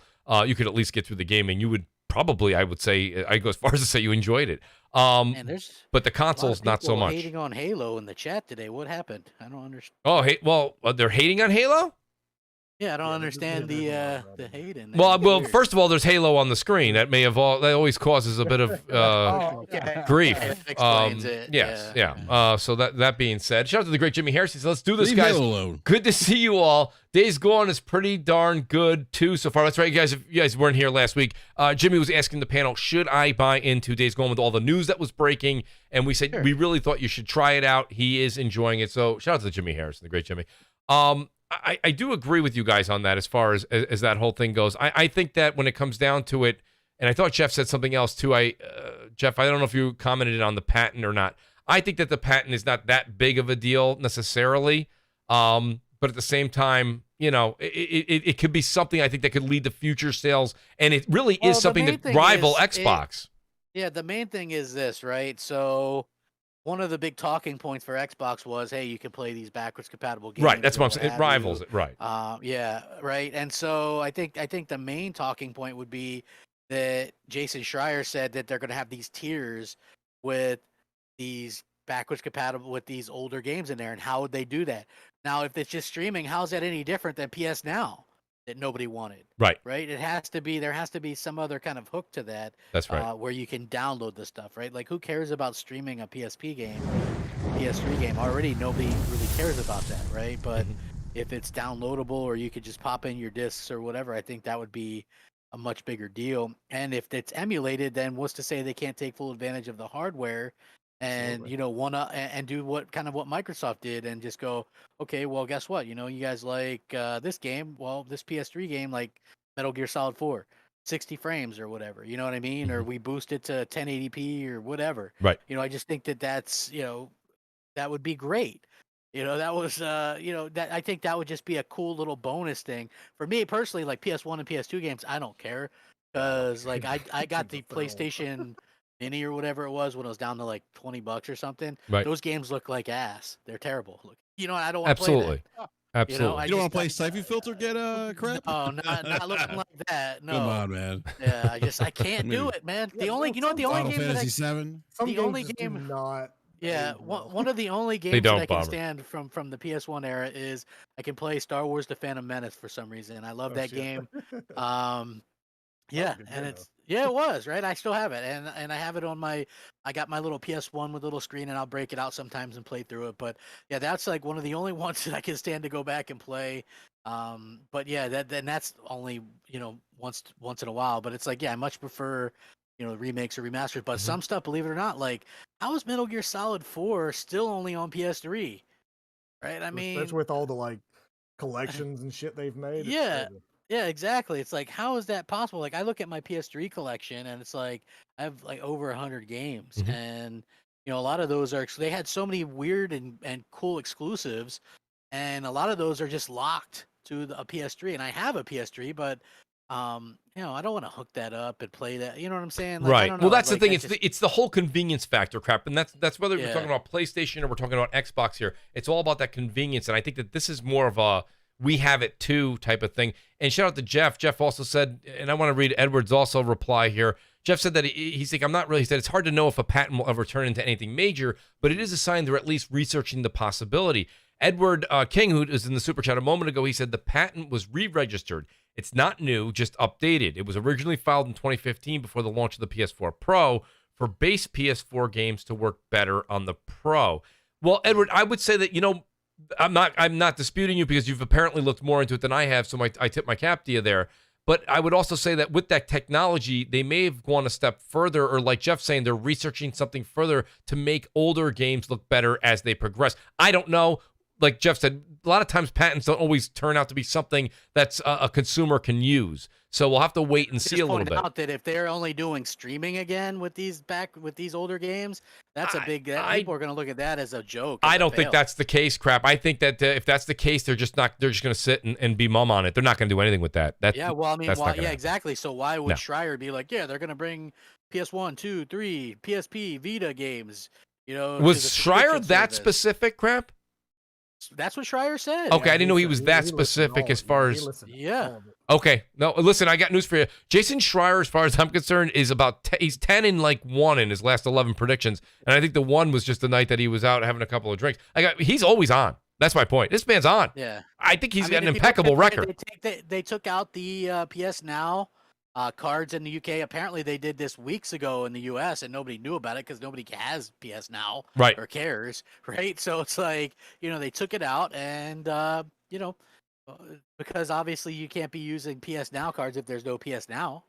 But again, it's only a win and a rebrand and all this kind of stuff if you're not doing the streaming stuff. I mean, yes, you can stream stuff because guess what? Game Pass does. Well, but that's not why people buy Game Pass. It needs to be also streaming, not only streaming. Yeah, exactly. Has to be downloadable. Believe it or not, there's still people that believe that PS Now was only streaming, right? And I'm like, well, no, you could download all the PS4 games, all of them. Yeah, always. Right? It was very confusing because the way it was first announced and stuff. Yeah, so. Shout out to Lady Foxfire, a Mooch Maniac family member. She says, hey, Mooch Maniac. She said, hit that like button. Cheers. I appreciate that, Lady Foxfire. Please, guys, go over and check out Lady Foxfire on YouTube. She's got some great shows. A new video up that's just up as of yesterday. Shout out to Foxy. She was great last week on the show. Are we talking about that G4 thing? I'm not in the... I don't have that on the subject because the last time I brought something like that on the subject, half of the panel just abstained. So I said, well, you know what? I'm not going to bring that up today. Okay, gotcha. I was just curious because I wasn't in the... For some reason, I'm not included in the Crossfire topics. You're in there. Sure, am I? Like, I don't... Yeah. I see last week's. Well, let me double check here. Let's go. We're going to... No, I put you in there. I don't... Crap, I got to be honest with you. I don't know why that happens. You've told me this about four times now. I don't know why. You're the first name that goes in there. I don't know why it kicks. It kicks sometimes the first name out. But I have no idea. But yeah, no, it's not. But I apologize in advance. I saw a lot of people talking about that, but it is one of those topics. I get it where I never have a problem discussing things like that, but a lot of people don't like to discuss it, so I kind of leave it off. I think a lot of people have already expressed their opinions. All you have to do is just turn on Twitter or YouTube. It's kind of everywhere. I did want to kind of bring up a new Twisted Metal game coming up, and a lot of people were saying that the folks that made this is wild. Right, it is kind of wild. I'm kind of excited about it. That's all right. I know. Jay Bari might have been on the show the last time we talked about something like that. And everybody was like, take the fifth. I'm out. Nonetheless, but I do want to say, though, Bari, what do you think about this? The new Twisted Metal game that's going to be done by Firesprite originally was going to be by the folks that did Destruction All-Stars. I believe that got taken from them and handed to Firesprite. With that being said, could Twisted Metal be the new Battle Royale style game that a lot of people, myself included, somebody that played a lot of Twisted Metal back in the day, is this something that could really be revitalized with a younger crew? Yeah, let me be honest for a second, man. Sure. And don't pull you guys are gonna pull my PlayStation card, but I was never really the biggest fan of Twisted Metal. Really? Series. I played them. Okay. But I wasn't like, everybody's like, yo, Twisted Metal. Blah, blah, blah. Fraud, get him out of here. I think Twisted Metal hit its peak. Like, I think Twisted Metal Black on the PS1. Yes. Yeah, it was then you would play with your friends and stuff. Like, that was, to me anyway. Like, it had its fun, but also it's kind of funny because I did enjoy Destruction All-Stars. You can't find nobody to play that goddamn game now, but I did enjoy it for what it was. But I don't think a game like Twisted Metal or even Destruction All-Stars, like in that type of like level of game, it will work, man. I don't think people want that stuff, man. In this day and age, in my opinion. Could be right. I mean, if Twisted Metal was to come out right now, I don't think people will rock with it, man. It might if it's free to play. It might. What's funny for me, like, I know this is gonna sound probably even dumber than anything, but I'd almost be okay if it was a single player game. You just played against the computer, and you get to play all the characters, and you get, just like the first one, you have stories with every character, and you have multiple endings depending on what happens during your campaign per se, if you win, lose, whatever. I think that could be something, but I don't know about a free to play VR horror game is tough. I mean, Oh, they Rocket said League does VR. something. Like VR is a different story. No, I it, think No, it's no, not VR, guaranteed. VR. No, I said no. VR. Sorry, Oh, my bad. like a Okay. battle royale. Yeah, sorry, not VR. Now VR.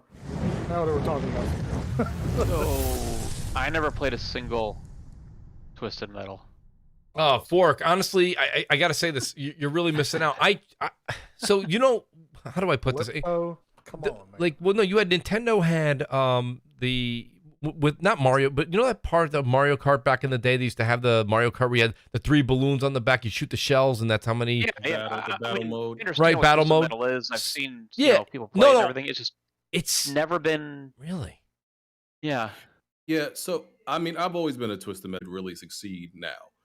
I don't think I do you can too. use Destruction All Stars as a litmus test because Destruction All Stars is just Destruction Derby. It's running into cars, which to me, that's never been fun. No. I don't see the. You know how before they release games, they do they bring in a few testers to test the fun concept of how much the fun factor is in the game. I don't even know how that game got approved by like anybody. I'm like, how did anybody find this fun? Running cars into other cars is not inherently fun, and it's like it's low hanging fruit type of thrills. Like that's nothing anybody would actually want to pay money for, right? Mm-hmm. But you put guns on them cars, that changes the whole dynamics to me. Rockets and Because everything. Hell yeah. rockets, guns, a whole bunch of type of creative missiles. Like to me, that's a whole nother concept, a whole different type of game. Because now essentially what you have is a shooter, really, but Yes. it's really Absolutely. like if Ratchet and Clank got in a car and they could use all their weapons. That's really or even Jack X. Some people may remember Jack Combat Racer. My bad, not Jack X, but Jack Combat Racer. Even that was good. And I think the fact that there's no vehicular combat games, good ones on the market. If Twisted Metal, if they make this game right, I think it could be a huge success. I completely agree. Now, let me ask you this question then, BG. And I kind of think sometimes having somebody that was, a creative mind that created the game was big. A lot of people were saying when they saw this news break, they said that bring him in as not a console, but like to have somebody actually come in and actually give their wisdom on it. Have David Scott have Jaffe come in and just be like, maybe just a presence there to say, this is the way that the game was designed. This is what we thought about.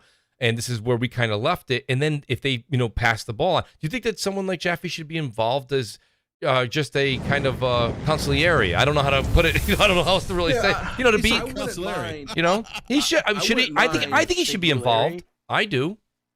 I wouldn't mind Jaffe being like an overseer because Yeah. I do I have back and forth with Jaffe. Like I mess with him a lot. Mhm. But I think he would be able to give some sound advice here and there. I do think Absolutely. he's like a little bit disconnected because he hasn't developed the game in a long time. But I think as an overseer and a consultant, he would do good with that. And I'm not sure if everybody knows, but pretty much what happened is okay. So we know Lucid Games was making it originally, and now it's with Fire Sprite. The game director at Lucid Games, Sony seemingly just threw a whole bunch of money at him, and now he's the game director at Fire Sprite. So it's the same game director that worked on Destruction All Stars is the same game director that's going to be heading Twisted Metal at Fire Sprite because he literally just abandoned them. I don't want to say abandoned. He moved on to because Sony probably just threw the bag at him. So there's a lot of experience there because Fire Sprite was formerly Sony Liverpool. They worked on Wipeout. That's a racing game. The dude who left Lucid Games, he worked on Drive Club. He worked on MotorStorm, his Drive Club MotorStorm, and it was something else. So there's a lot of like experience as far as like these arcade racers go in that studio now. So I got a lot of hope for them making Twisted Metal, because when it was with Lucid Games, I was worried about that. Yeah, that's the thing. So you do agree that maybe bringing in Jaffe is a good idea to have Jaffe as a resource. I mean, sometimes when you see a movie, or in the case of a game, I'll give you an example. You guys want to hear something? Let me give you an example real quick, because BioShock happens to be one of my favorite games, period, of all time. And if you go and look at what like they did when they didn't have Ken Levine for BioShock 2, the best they could do was copy and paste. That's the best they could do. Whether you liked BioShock Infinite or not, that's not the discussion right now. But when you see the creative mind that Ken Levine had and what he did with Rapture in the first one, and how he drastically took it to the sky in Infinite, and then you look at what they did when they didn't have Ken Levine in 2, they copied and pasted it. My fear, if you don't bring somebody in like Jaffe that worked on this original IP, is that you're going to get a copy and paste with a couple of like little nuances here and there. I think you need to have that creative mind to say, this is where we wanted to take it the next step. And then let Firesprite be that creative entity and take the ball and run with it. That's my only thing. I think that's what happens a lot of times when you take a beloved title, is sometimes a new team is too, I don't want to use the word scared, concerned that the consumer won't go in the direction that they want to take it in because it is a beloved title. Do you guys see my point with the BioShock reference, or does that not hold water? Yeah, I see what you're saying. And Jaffe has said that he wouldn't mind consulting. He said he definitely doesn't want to be a developer. He would not want to develop a new Twisted Metal game, because he feels like it's a very hard game to make. He doesn't know how to make a modern or a Twisted Metal game in 2022, because he's not sure if you would need to change things, like, you know, have players be able to get out their car like you could do in Destruction All Stars. He's not sure if just, you know, the shooting just in cars, as Twisted Metal classically is. He doesn't know if that would be good enough for people. So, you know, he said he doesn't want to do it. But no, I get what you're saying. Yeah, and shout out to T. Harris. T. Harris actually came back with a great rebuttal. He said there, and I'm just looking for him real quick. He said, Mooch, did they need Jaffe for the 2018 God of War remake? So, you know, he makes a point there, but I think they had Barlog, though. Barlog was involved. And Barlog was involved. Anyway. Right? Yeah. I mean, so that's not really like, yeah, I mean, like Barlog was there, and Jaffe was there, so it's, I don't agree with that, but. Well, no, you know, thanks for putting a little bit more light onto it, BRAP. I shame on me for not actually knowing that. That's 100% accurate, right? Barlog was there. It's kind of like the whole thing with the coalition, right? So there was no oh god, there's no what's our buddy's name? Cliffy B. Cliffy B's not there, but Rod was there, and Rod was there, and Rod took over, and you can clearly see that Gears was still Gears as far as the fundamentals. I think that Rod and the team took it. This is a personal opinion. You guys know I've said this for years now. The way that they took the narrative and kind of moved the story along, I think lost a few people with the traditional first 3, but that's a me problem maybe. I don't know if you guys feel the same way I do there. But Rod still got. There's a reason they aren't rushing the next one. I mean, come on. I'm glad to see that though. Take your time. I don't care. Like I don't want a Gear 6 if it's just a natural progression of where 5 ended. I don't want it. Figure out what they got to do. I think they got to have their dream moment. Wake Marcus. You want to know what they need? No, you know what they can do? Crap, they've been doing it all over Netflix and everything else. You know what we do? We go prequel. We go back when before Marcus was the Marcus we even knew. They actually, Mooch, it's funny you say that. That would probably be better. I think so. You know, or just get rid of the franchise. So the next 3 Gears that come out bring us to Gears 1. You know, I just feel like Rhodey. Yeah, I just feel like that design just doesn't work anymore. That the Rhodey running and everything. They got to lose. Yeah, well. It's got to be a little less stiff. All that other, you know what I mean? They got to. They did a better job with it, but I don't think they changed enough. Personally, I think a prequel would be interesting though. Like explore some of that early lore. You know, I like Gears. Might work. I just can't be bothered with those terrible characters. Yeah. No, I think a lot of people will agree with you there, Crap. I don't think that's boring. They're not fun. I mean, when you get first introduced to Marcus, cool. I mean, yeah, but they make him a bitch in the first one. You know, he gets captured and stuff. Like, come on, man, that ain't Marcus. He would have ate his way out of that shit. You know what I mean? Like, I don't know. It's like that's not the Marcus. He would have ate the belly. Yeah, he would have been like Drax in the beginning. He would have been like Drax in the beginning of Guardians of the Galaxy 2.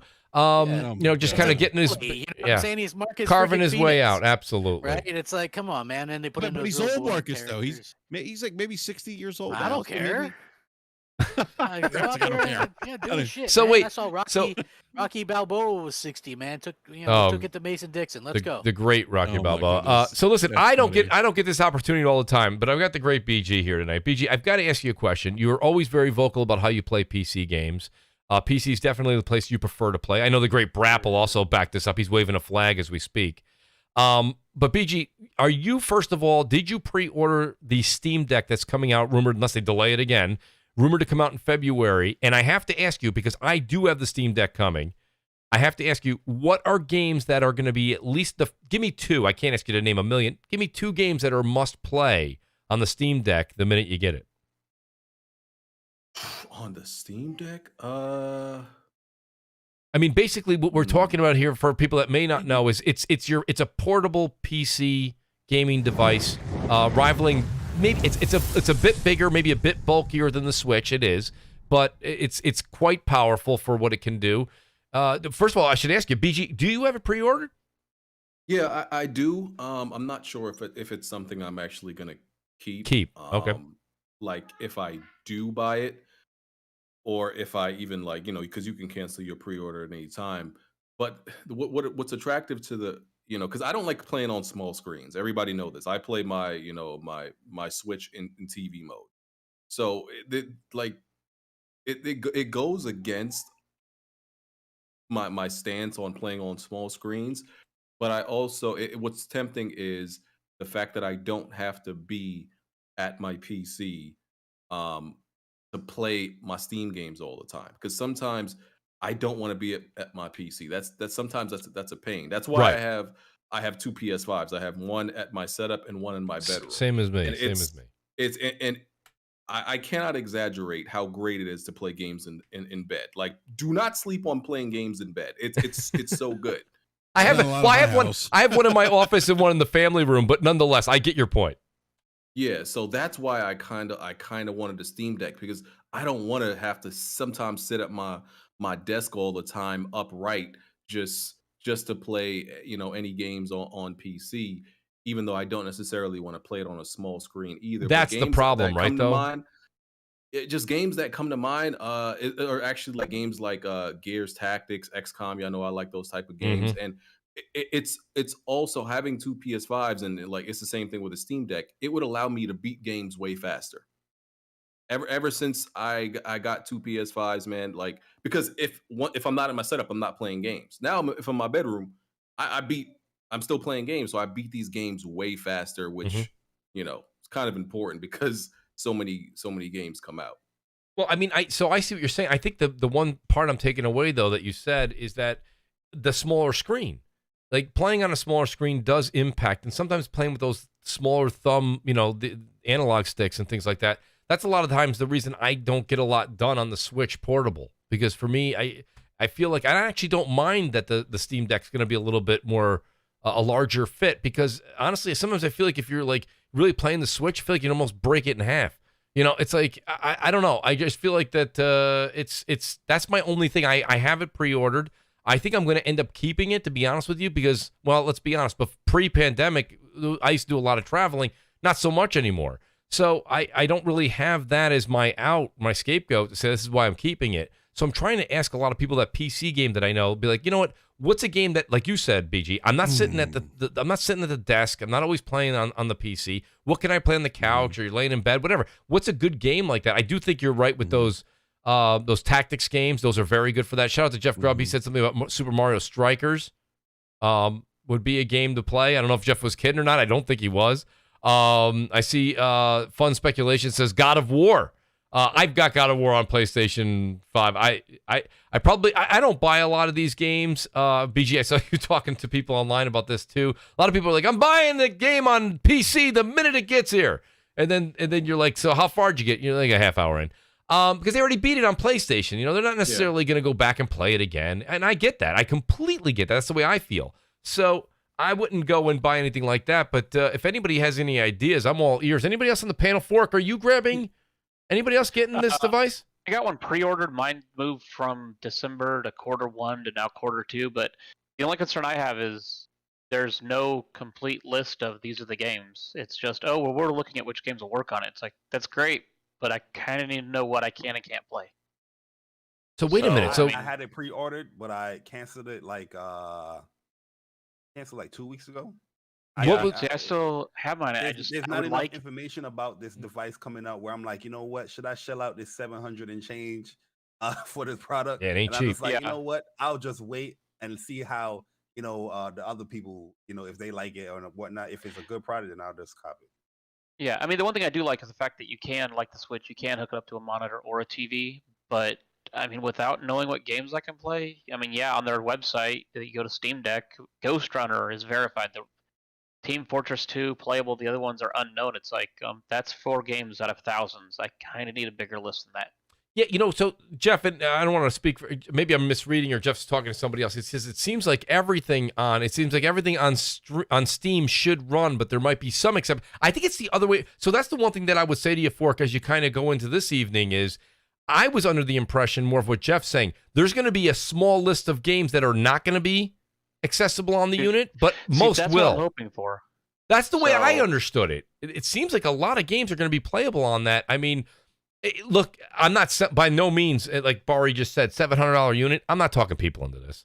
But I mean, at the same time, I do want to say that I think it's very intriguing for someone like me that doesn't want to sit at a desk after you sit at a desk all day for work. For me to be able to PC game some of the games that are on PC that I can't get on console and be able to do that on the go, it's a novel little idea, I think.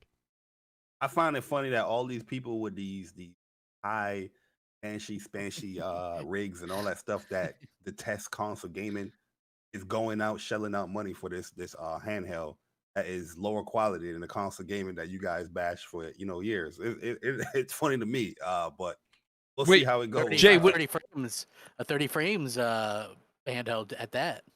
Well, not every game's 30 frames. Pretty much, right? I mean, it's got a 1.5, 2 hour battery life. I didn't hear that either.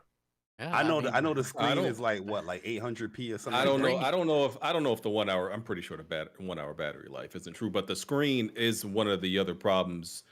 It's like a 1080p screen, and it's like, man, and yeah, 1080p doesn't look as bad when it's a small screen, but still. Mm-hmm. Yeah, it says the battery life is between 2 and 5 hours. Well, a big window there. Yeah, again, it's going to pardon me, the game's demand will actually impact whether or not that, like we saw that with Switch when it first came out. Remember they were talking about like if you were playing Breath of the Wild, you'd be lucky if you could get just under 3 hours. But if you were playing something much more simplistic, you could get 5 to 7 hours off of the Switch. So I mean, and honestly, this being a first generation, right, Steam Deck, it's not gonna be great, right? Because even when you look at it, it looks like a prototype. Like it does aesthetically. Just look at the thing. It it's like Game Gear. Because like engineers and all those type of people, they just design the needed parts, and then there's a team that's supposed to design it to look aesthetically pleasing. Look like they skipped that whole part and just like went completely mechanical and what's needed. Like it and that's not necessarily important visually how it looks, but I'm just saying, like, overall, this is definitely like a first generation, like kind of really prototype that we're going to be able to play. Yeah, no, I really do. I think that's the key. Shout out to Jeff Grubby says, give me more ugly handhelds. Okay, I gotta jump out. Fork Boy Gaming. You guys, good talking to you all. Fork, thank you for being here tonight, buddy. Do you want to plug Gaming Beyond the Box? Gaming Beyond the Box Wednesday nights at 8 p.m. Eastern. Me, Bomber, Wilmy, and a couple of people just kind of yell at each other. Kind of shoot the shit, have some fun. Shout out to you, Fork. I appreciate it, man. And Mooch, thanks for having me out. I will talk to you all later. All right, brother. Thanks, Fork. Have a great night. All right, Fork. See you, bro. Shout out to Fork. I appreciate Fork Boy Gaming for coming on the show. He's doing double duty. He's actually going over and doing Fun Speculations podcast right after this, so he had to leave a little early. I guess I'm kind of with you on that. I do want to jump over to one of my other favorite topics, and I'm really doing a speed round here at the end because we are approaching the 9 o'clock hour here in New York. I want to talk. The February games list it's kind of getting overwhelming, and I know we keep talking about it and make a joke of it on Twitter. Everyone's like, even myself, I'm like, can't wait for February, and then we list everything. By the time I get to the third game I list, I'm like, wait, 28 days, I got to go to work. I got to. How am I fitting 4 games into February? You know what I mean? I just want 2. That's it. Wait, what did you say? I just want 2 of them. But even 2 of them, what are the 2 you want, Bomber? Sifu and Horizon. Okay, fair enough. At least you picked one that was like reasonable. Sifu, something that you can actually play. I'm not saying it's a short game, but I'm saying it's not. I mean, Horizon is rumored to be a much more lengthier game than the first one. Myself personally, the 2, if you said I had to pick 2, I would pick Dying Light 2 and Elden Ring. And Dying Light 2 for me, that's probably going to take that's going to be somewhere around 75 to 80 hours, and I'm not talking about the 500 hours completion rate. Okay, say 500. Right? I knew you were coming with that, Bari. And don't get me wrong, I'm triggered by that. Yo, gamers, step it up. I man. know. I'm sorry. You know better, right, Jay? No, go ahead, Jay. Speak up on it. No, it's ridiculous that they carefully stated that if you want to play this game to its entirety, like getting like a platinum or 1,000 achievements or whatnot, it would take up to 500 hours due to how the story is. Like there's different branches of the story or whatnot. And I'm just like, okay, sounds reasonable. And then they come back and be like, yo, but nah. I mean, to complete the game is probably like what, 50 hours? I think they said or something like that. 20. I think he said 20. 20 something for Oh, the 20 main missions, and then like 80 for side missions. Yeah, so say 100 hours to get a good amount out of it. If a game is too long, we complain. If it's too short, we complain. Yeah, it's just complain. Like, what do you want? Like, some people will say, "Oh, if this game is 10 hours, it's not worth $60." Yeah, but a dev saying like, "Yo, you can play our game for like a long ass time." I don't know about that. Like, yo, Bari, what do you want, man? Like, Bari, everybody wants that. What is that? That Goldilocks, right? They got to get that one that's just right. That's right. Absolutely. That's just right, and that doesn't really exist. A lot of people will always say that a game like Sifu, right? Like if you want to talk about Sifu's probably a little short for a lot of people to actually play. But then you have a game that's 500 hours like Dying Light to complete it 100%. But I still think you could probably platinum. You can still platinum or 1,000 the game in about probably 80 to 100 hours. I bet maybe even a little no less. Way it's going to take 500 to platinum it. No way. Right, there's no way, BJ. Story stuff, like, you know what I mean? Yeah. Like doing they said everything just to story. complete everything, it takes 500 hours. I just don't know if there's going to be trophies, or I mean, maybe there will be. I doubt, exactly. I mean, I'd hate for that because I think the people, even though I don't care about trophies, nor do I care about achievements, but there are people out there that's their goal is to platinum it or get 1,000 achievements, and I don't think they'll tie that to a 500 hour. Like you have to complete everything in order to get that last thing. Like people will just be pissed off about that. No, I completely. The thing is, like, nobody was complaining about stuff like that with like The Witcher. You know what I mean? Like Witcher, you can stay in that game for like Witcher's like hours. 200 hours. Witcher, you know what I mean? You can play that game for like. I could be the rest of your life. I put 125 hours just to beat the main game. I was gonna say, did you even do that? Yeah, I mean, and that's not the DLC, which is like additional 20 hours for both DLC both the DLC that you could download. So, I mean, that game, I know people that put like 200 hours in The Witcher. But it's crazy. But I guess like, what's the retail price on this thing? $70? Is that for next gen consoles? 60. Was it 60? I mean, like, so I mean, I don't even know. I got the. Right? Is it cross gen or no? Yeah, it's yes. But I just it's interesting. Like I get why people are kind of 500 hours, but at the end of the day, I mean, it's still great value add. I mean, people go to the movies and spend like $50 and sit in there for 2 hours, right? Yeah. One person maybe spends that. If you've got a family where you're spending hundreds. Well, yeah. I mean, like if I take my kids, I'm easily $100. If I take my whole entire family, I'm fucking like. Yeah, if you went to probably about $100 and 150, 120, 150 in a hole easily. Yeah, it's $20 a ticket for the IMAX, right? $20 a ticket. 2 hours. And then it's it's $20. Nachos. You get those. Yeah, you gotta get those nachos, right, Bari? Yeah, the 2 hour old popcorn that they smother butter on to make it feel like it's fresh. Yeah, and what like a soda costs like $10 for a small. the soda that you regret buying because when you push the machine, it does that nasty coming out. Like, my bad, man. Bari, that's all. The Bari, it's all water. It really is. It's the thing. Yeah, it's carbonated all water, water. No syrup. But I mean, I do think that So BG, you made another comment yesterday. I believe it was yesterday on Twitter. You said something along the lines of you saw the console edition. You said it looked good. You said it almost looked so good that you didn't believe it was actually console footage. So I actually checked it out as well. I gotta say, either the console version of this game, Dying Light 2, is absolutely amazing, or they literally took PC footage and said it was console footage. I mean, that did look very good for what they showed yesterday. And they didn't show enough, like, because No. this is the first time we're seeing quote unquote console footage, and they showed like what, maybe 5-10 seconds of each console. I'm like, that's not how you show off console footage. That's not how you do it. No. So I would still be very careful about Like how they did anybody who Cyberpunk. wants to buy Dying Light, and I'm a huge Dying Light fan. Like, Yep. the first one is Me too. really good to me. I'm buying 2 day one, but I think people should just wait for reviews as far as the performance goes. Let I guess whoever you want to listen to, Digital Foundry or whatever. But for that console version, I think you should wait to make sure it runs right. Well, I was tempted, and I've got BRAP here, and I know, shout out to Delirium Blades, who's probably listening at home. These guys were talking me into getting it on PC. The thing is, I've got some friends on Xbox, some guys on PlayStation that are going to be playing it. I thought that we were going to get cross-play day one. That's not coming day one anymore.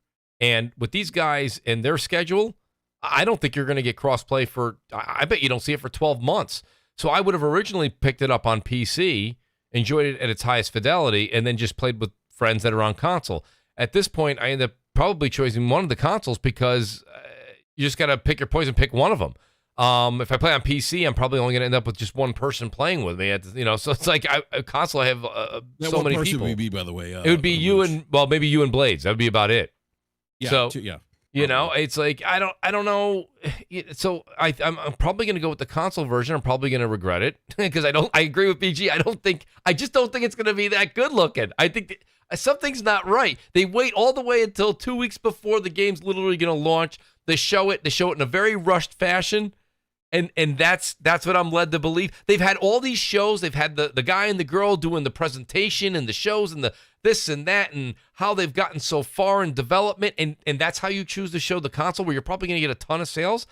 Something just isn't adding up there. It seems like a lot of smoke and mirrors to me personally. So we'll see. It might be one of those. I hope this is not another Cyberpunk issue. I really, really hope it's not. A couple super chats here that I completely didn't read off. Shout out to the great Carlos Crespin. When we were talking about this, when we were talking about Back and Pat, he had mentioned, just wanted to say that I'm glad 60 FPS is the new standard on consoles. So I think that is something that a lot of PC guys can now kind of come to relate to and say, well, we've been telling you that for a long time. A lot of the console guys that I know, there's no way they would ever go back to the 30 frames. That's just, it feels very archaic at this point. So shout out to Carlos Crispin. Donnell Brown, you guys will like this. Shout out to everyone on the panel from New York. He says, ew, so many New Yorkers on the show. Bring back Joe Judge and F New York, LA all day, just playing maybe. Shout out to Donnell Brown. We didn't even go back and forth with a lot of football stuff. He says, much love and have a great show. Appreciate it, Donnell. Thank you very much. He says, I'm sorry. He says here, Jeff Grubb, we Raider fans do not talk to donkeys. I don't know what he means by that. The great Donnell talking to the great Jeff Grubb, going back and forth with their Broncos and Raiders issues. Carl Smith comes in and says, Twisted Metal to have a chance like God of War. G4 TV stinks and let's go. The great Carl Smith with everything that you could possibly throw and the kitchen sink. That's an outstanding super chat. That's really funny. Nonetheless, I do want to say this much though. What I do want to ask the rest of you guys, crap, what are you doing here? We haven't gotten a chance to shoot the shit on February when it comes to all these games. I have Horizon. Yeah, the collector's so do edition. I. But I'm not going to lie to you. There's a chance that with Dying Light and Elden Ring, I could see me starting. And by the way, Bari, tell me whether or not this pisses you off. I could see moving Horizon to March. I'm going to own it. I'm going to have it. I'm getting the collector's edition with the statue and all that. I just don't see the time with those two games. I mean, am I? That's a big game. Like, yo, for real. Like, that week I got a week and a half off, yo. You're gonna need it. No life in it. You're gonna need it. So wait, you're gonna no life what now? Horizon? I'm no life in Horizon. Elden Ring. I gotta at least beat Horizon before I touch anything else because I just know me. Mm-hmm. So I'm gonna be beating Horizon, probably go for that platinum, and then I'm gonna go right to Elden Ring after. So Dying Light, you're out. You're out on Dying Light. Nah, Dying Light, I'm not interested in that. I'm not gonna get that right away. I'm not interested at all. I had the first game, but I didn't really complete it because we was doing like co-op, and the people that I was playing co-op with, sometimes it, Yeah, that's what sucks about co-op games, man. You get games like I never even finished Outriders. right? We because we always go up, play a couple for a little bit, and then stop, and then you can never get anybody back on. That kind of sucks sometimes when you do games that are like heavily co-op. Yeah, so I understand that. That's why Dying Light not for me. I mean, I'm interested in Sifu, but not at. Definitely not. I can't get it in February because I'm gonna be focused on Horizon. So, yeah, basically, just the only game I'm gonna get in February is Horizon. The Dying Light is a way better game solo, so shame on you for even co-oping that, Bari. Oh no, like the first time I booted up game up, I guess Which game? Back in Dying Light. It was So like, wait, Yo, Bari, BG. let's co-op because the person that started a co-op, it was like 3 of them. They started the game before me. It was like, oh boy, I'll help you out. But it became like, oh, let's play the game co-op, but So wait, so BG, you make don't go back to the game because I started this co-op. So but he makes a point. So BG, honestly, I got to go ahead and agree with you a bit, but I do have to ask you a question though to counter it. I actually played through Dying Light. I think I have somewhere around 76, 77 hours logged into Dying Light right now. I did beat it solo first. You're right, because what ended up happening was what Bari just said. Everyone that said they were going to play, they couldn't make it. The schedules didn't align, and I just wanted to play the game, so I played the game. But I will say this much: there was a decent amount of fun that elevated the game's respect and just like overall appreciation by playing with friends. Did you play any Dying Light with some buddies or no? Absolutely not. I hate playing co-op games with people unless it's absolutely necessary. Unless it's it's actually a co-op game. Other than that, if it's just a game that has co-op in it, no, I'm always going to play by myself. I usually despise co-op. Yeah, for some reason, I think that's the problem that I'm going to run into again here with a game that's this lengthy and so many games in February. That's actually, you make a good point. I wonder about that. Part 2 still like co-op or has co-op in Absolutely, it? up to 4 players, I believe. Yeah, 4-player Okay, co-op. so they brought it back. Well, like I say, I think that it especially, let me put it this way, and in BG, Bar, anybody that played Dying Light, the first one, tell me if I'm wrong on this. There's a lot of aspects of Dying Light, and now you're hearing 500 hours to complete it. There's going to be a lot of side quests, a lot of things to do. Some of them do start to get extremely repetitive, and I will tell you this much. If you really do want to play a good portion of the game, playing it solo, you might be a bit deterred to keep going through some of those side quests. You'll end up just kind of cutting to the chase in certain aspects. I did find that doing tedious, like, side quests that have, like, a corny little side story with friends did end up helping that game elevate in my if you will, ranking, because I had more fun with friends than I was just playing some of those side quests, those tedious ones solo. So that's the reason I kind of, flock to more of playing with friends on this one. But, I'll tell you, BG, if it wasn't the fact that February is already going to be asking for a lot of money out of pocket, I could see double dipping. I would probably grab it on PC as well to play it through a solo. That's not a bad idea, and to reap the benefits of what's probably broken on the console version. That's not a bad point. February is a wrap because I got Sifu, Horizon, King of Fighters, Elden Ring, all locked in. I ain't got no time for no Dying Light. I'm gonna be honest. I got no time for no Dying Light. I should probably ask in the chat, but is Persona picking up Dying Light? I thought he was. Is Persona picking it up, Mari? Like Persona, I know he's gonna be playing Destiny. Oh, that's right, the Queen. Yeah, got Elden Ring as well, and BG Destiny. Yeah, Persona's a big Destiny dude. So talk, I know. Talk to your man, Bari. What's he doing? Come on now. I'm not with the Destiny crowd, but I know he a big Destiny. Oh yeah, he's definitely big into it. Absolutely. Yeah. So wait, BG, what were you going to say? I actually interrupted you. I mean, yeah, it's going to be very big time management time in February because I'm getting Dying Light, I'm getting Elden Ring, I'm getting Horizon, getting all of those. Yep. So getting Sifu's the end of January, right? No, Sifu's February 8th, I believe. See, I'm getting that too. So it's gonna be time management, man. Like, not gonna be. I have all these games also ordered. I'm happy I work at home. Yeah, me too. And I only play one game at a time. I'm one of those people. Tell you all, I play one game at a time. You gotta. I get mixed muscle memory, and I can't play a game right. So I only play one game at a time, unless the second game I'm playing is like nothing like the first one that I can't, get the muscle memory mixed up. But other than that, yeah, I'm gonna be playing these games one at a time. And I'll probably like platinum the one like Horizon. I'm probably gonna platinum that before I even touch Elden Ring, right? So That was and my then thought Dying process. Light, Yeah. like Dying Light, I'm just gonna make sure I beat it and do like most of the side missions and stuff. And I should be able. I'm hoping I'm able to do that before Horizon. And if I'm not able to do that before Horizon, then it's just Dying got Light comes out before Horizon. Dying Light comes out February Yeah. 4th. Oh, damn. So you have That's not a- 14 that's not a- days. Dying that's a good time. Sifu, then you have Crossfire X for whoever cares. Then You know, I'm glad you brought that up. Mooch is getting Crossfire for sure. I'm There's no not- way you know, we got a except podcast I on might grab a Crossfire He ain't X playing no T-shirt. goddamn Crossfire. Yeah, I might grab a T-shirt. Listen, I will say this much. You might get an NFT. yeah.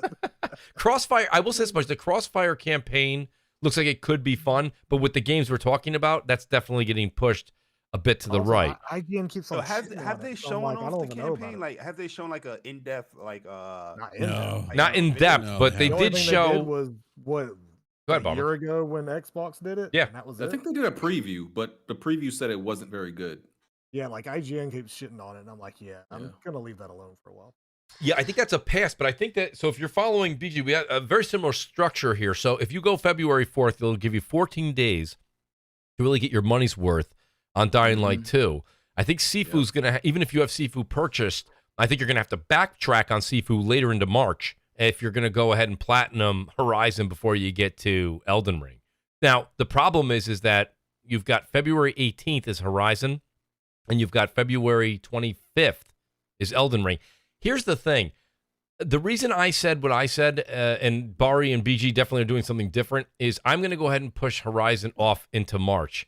Because when Elden Ring comes out, that Elden Ring hype, if you're anywhere near, and I know you are, because I saw BG, I think you streamed, God, I know you streamed Bloodborne. I think you also, did you do Dark Souls 3 as well? I think you played, I don't know if you played that online. I think I might have streamed some of it. I'm just saying, when you see everybody doing that, you're going to get that From Software itch. And you just said it yourself. Are you going to actually, is it going to ruin some of the maybe 10 hours you have left in Horizon when you want to kind of be compelled to move over to Elden Ring? I'm posing that question to you because that's my problem. I honestly think I might be able to beat Horizon, even maybe platinum it before. Well, no, that's in 1 week. That's not 2 weeks, right? That's 1 week. That's 1 week. See, okay, I can beat it. I can beat it before Elden Ring comes out. Platinum it, probably not. Probably not, no. I mean, and I'm not saying not you. I'm saying not many. Yeah. Right? Yeah, I mean, so I'll either, just hold off on Elden Ring for it might take me another week to platinum it, or I'll beat Horizon, put it down, play Elden Ring, and then go back and platinum it later. It's one of the two. so shout out to the great Jeff Grubb. Jeff, are you saying that you're playing Dying Light right now on console and it is playing it's playing smoothly? It's fine. I'm not scrolling all the way up, but Jeff just said I'm playing it right now and it's fine. So that's actually great to hear. If you're not having any issues. He's talking about Crossfire. Oh, he's talking about Crossfire. My apologies. I thought he was talking about Dying Light because we were just talking about that in the last segment. Well, listen, I've kept everybody here well after the 9 o'clock hour. No, he says I'm playing Crossfire X. Jeff, if you get any extra codes, can you help a Mooch out for God's sakes? All right. Anyways, listen. I want to say thanks to everybody. Thank you to everybody that's here. You saw some of the panel members had to leave early. The great Crap Gamer had to leave early. I believe we lost another individual too. We lost Fork. But nonetheless, Jeff goes, it's whatever. So I guess we'll find out what his review will be soon. That being said, I want to say thanks to everybody here. Thanks for the super chats, guys. Thank you for the follows. I thank you for everything. Guys, hit the like button, hit that subscribe button, please. It means the world to me. I'll kind of go here in reverse order here if I remember the actual reverse order, and I'll start with HR Bomber. Bomber, thanks for being here tonight, buddy. I really, really appreciate it. If there's anything you can do to promote anything you'd love, I hope you will. And thanks for being here tonight, buddy. No, I appreciate it. No, it was definitely fun and had a good old time as always. But of course, you can find me, of course, on Twitter, HRBomber1414, and of course, Gaming Beyond the Box every Wednesday night at 8 p.m. Eastern Standard Time. That's it, man. Awesome, buddy. Appreciate it. I know you had a busy night, but you made time for Crossfire, buddy. That means the world to me. I appreciate that. Thank you. I appreciate it too. Thank you. Absolutely, brother. Then I got the great Jay Bari, the greatest lisp on YouTube, as he likes to go ahead and self-proclaim himself. I think he's one of the greatest New Yorkers I happen to know to pick up a controller. Jay Bari, outstanding to have you, man. I know you got a big show tomorrow with Persona. It's great to have you guys back in the new year. It's a hell of a way to wake up on Saturday mornings, but I'll let you plug the channel. Thanks for being here tonight, Bari. Oh yeah, man. Appreciate the invite, Mooch, man. It's always a pleasure being on here. Like I always, think about CrossFire and coming on here and like how me and Mooch used to interact and how that evolved into now. It's like it's a beautiful thing, man. Like it doesn't matter, as far as what platform you like or what you play on, people just gaming. Cool, Facts. But yeah, tomorrow, What's Up PlayStation podcast, guys, at 11 a.m. Eastern time. My bro gaming with Persona. It's gonna be a heavy one tomorrow, man. So definitely be there if you can make it. But yeah, I appreciate the invite, Mooch, man, and shout out to everybody that's also here. The panel, BRAP, BG, HR Bomber. Then my man name was Porky, the legendary crap gamer. Yes, sir. Shout out to you guys too. Yo, appreciate that, Bari. An outstanding point you made earlier, man. That's the thing, though. You know what I mean? Is you kind of evolve. We've all been in this space for such a long time, and at the end of the day, you got to sit down and you have to listen to what everybody's got to say. Then you can formulate your own opinion. You don't have to agree with everybody, but you do have to listen to what people have to say because everyone's got a different path through life. Everyone's got a different way to that point they got to right now. So, Bari, outstanding point. BG's a dude that has a lot of bad gaming takes, but that's my guy. Oh man. Man, just before I was about to get right to BG. BG, listen, I'm going to give you a chance to rebuttal to that in a second, but I want to say thanks for being here tonight, buddy. A lot of the takes you do, man, I kind of applaud and envy a lot of the things that you say on Twitter because I'm just glad you say it, man, because you'll see I hit that like. I know you see who hits the like button. So shout out to you for everything that you do. Great channel you got. Love the actual new streams that you've been bringing on since late last year into this year. And, of course, we're all excited for Weapon Wheel to be back. It'll be next Sunday. But BG, thanks for being here tonight, and let people know where they can find you. Yep, you can check out my channel, Broken Games HDR. The podcast is coming back 23rd. We're live on Sundays 5:45, and of course I make videos and live stream and all that other good stuff. So yeah, good to be on here again, Mooch. Appreciate it. Appreciate that, BG, and I like what you said too. Someone was like, BG, when are you going to put some game plans? You said, listen, I don't have time for that. Okay, I'm going to go ahead and turn the camera on. I'm going to tell you what I think. And I'm going to produce it, and I'm going to publish it. I was like, you know what? That's basically when I ever do a video, that's how it's going to go down. So, BG, appreciate that, man. I appreciate you being on the show and look forward to Weapon Wheel in a couple weeks. And let's see here. The great Basement Radio Arcade Podcast. BRAP. You took a week off this week, and I don't blame you. I really don't. It's the same thing like BG was saying earlier. Sometimes you just got to take a week off and relax. But I got to be honest with you, I missed BRAP. So looking forward to the BRAP rant that might occur this weekend, and I'm looking forward to next week's BRAP. Let them know where they can find you, buddy. Yeah, no, great show, Mooch, as always. Big shout out to the panel, everyone in the live chat. Great panel. And we'll be doing a BRAP rant this Sunday at 8 p.m. Eastern time. I'm going to have Game Logic on, and we're actually going to discuss NFTs, believe it or not. So that should be a great discussion. And yeah, you can find us on Basement Radio Arcade Podcast every Wednesday night on YouTube at 9 p.m. Eastern time. Definitely come out, hang out with us, and everyone have a great weekend. Absolutely, buddy. I got to be honest with you. Outstanding show. Thanks to everybody on the panel. Do a little quick here. Xbot448, you guys know he works every other Friday, so he couldn't make it tonight. That's Xbot448 everywhere. It's Twitter and YouTube. Shout out to the great Gaming Forte who was not able to make it. Gaming_Forte on Twitter. He said he was. I'm about to call him, man. Get him on the phone. Get him on the phone. He's like, when I spoke to him earlier today, he's like, "Oh yeah, I'm going to be on Crossfire tonight," and then he's like a no-show. So listen, everything's okay. Listen, I was just going to say the same thing because when Forte says he's going to be here, he's literally an impeccable record. So shout out to the great Gaming Forte.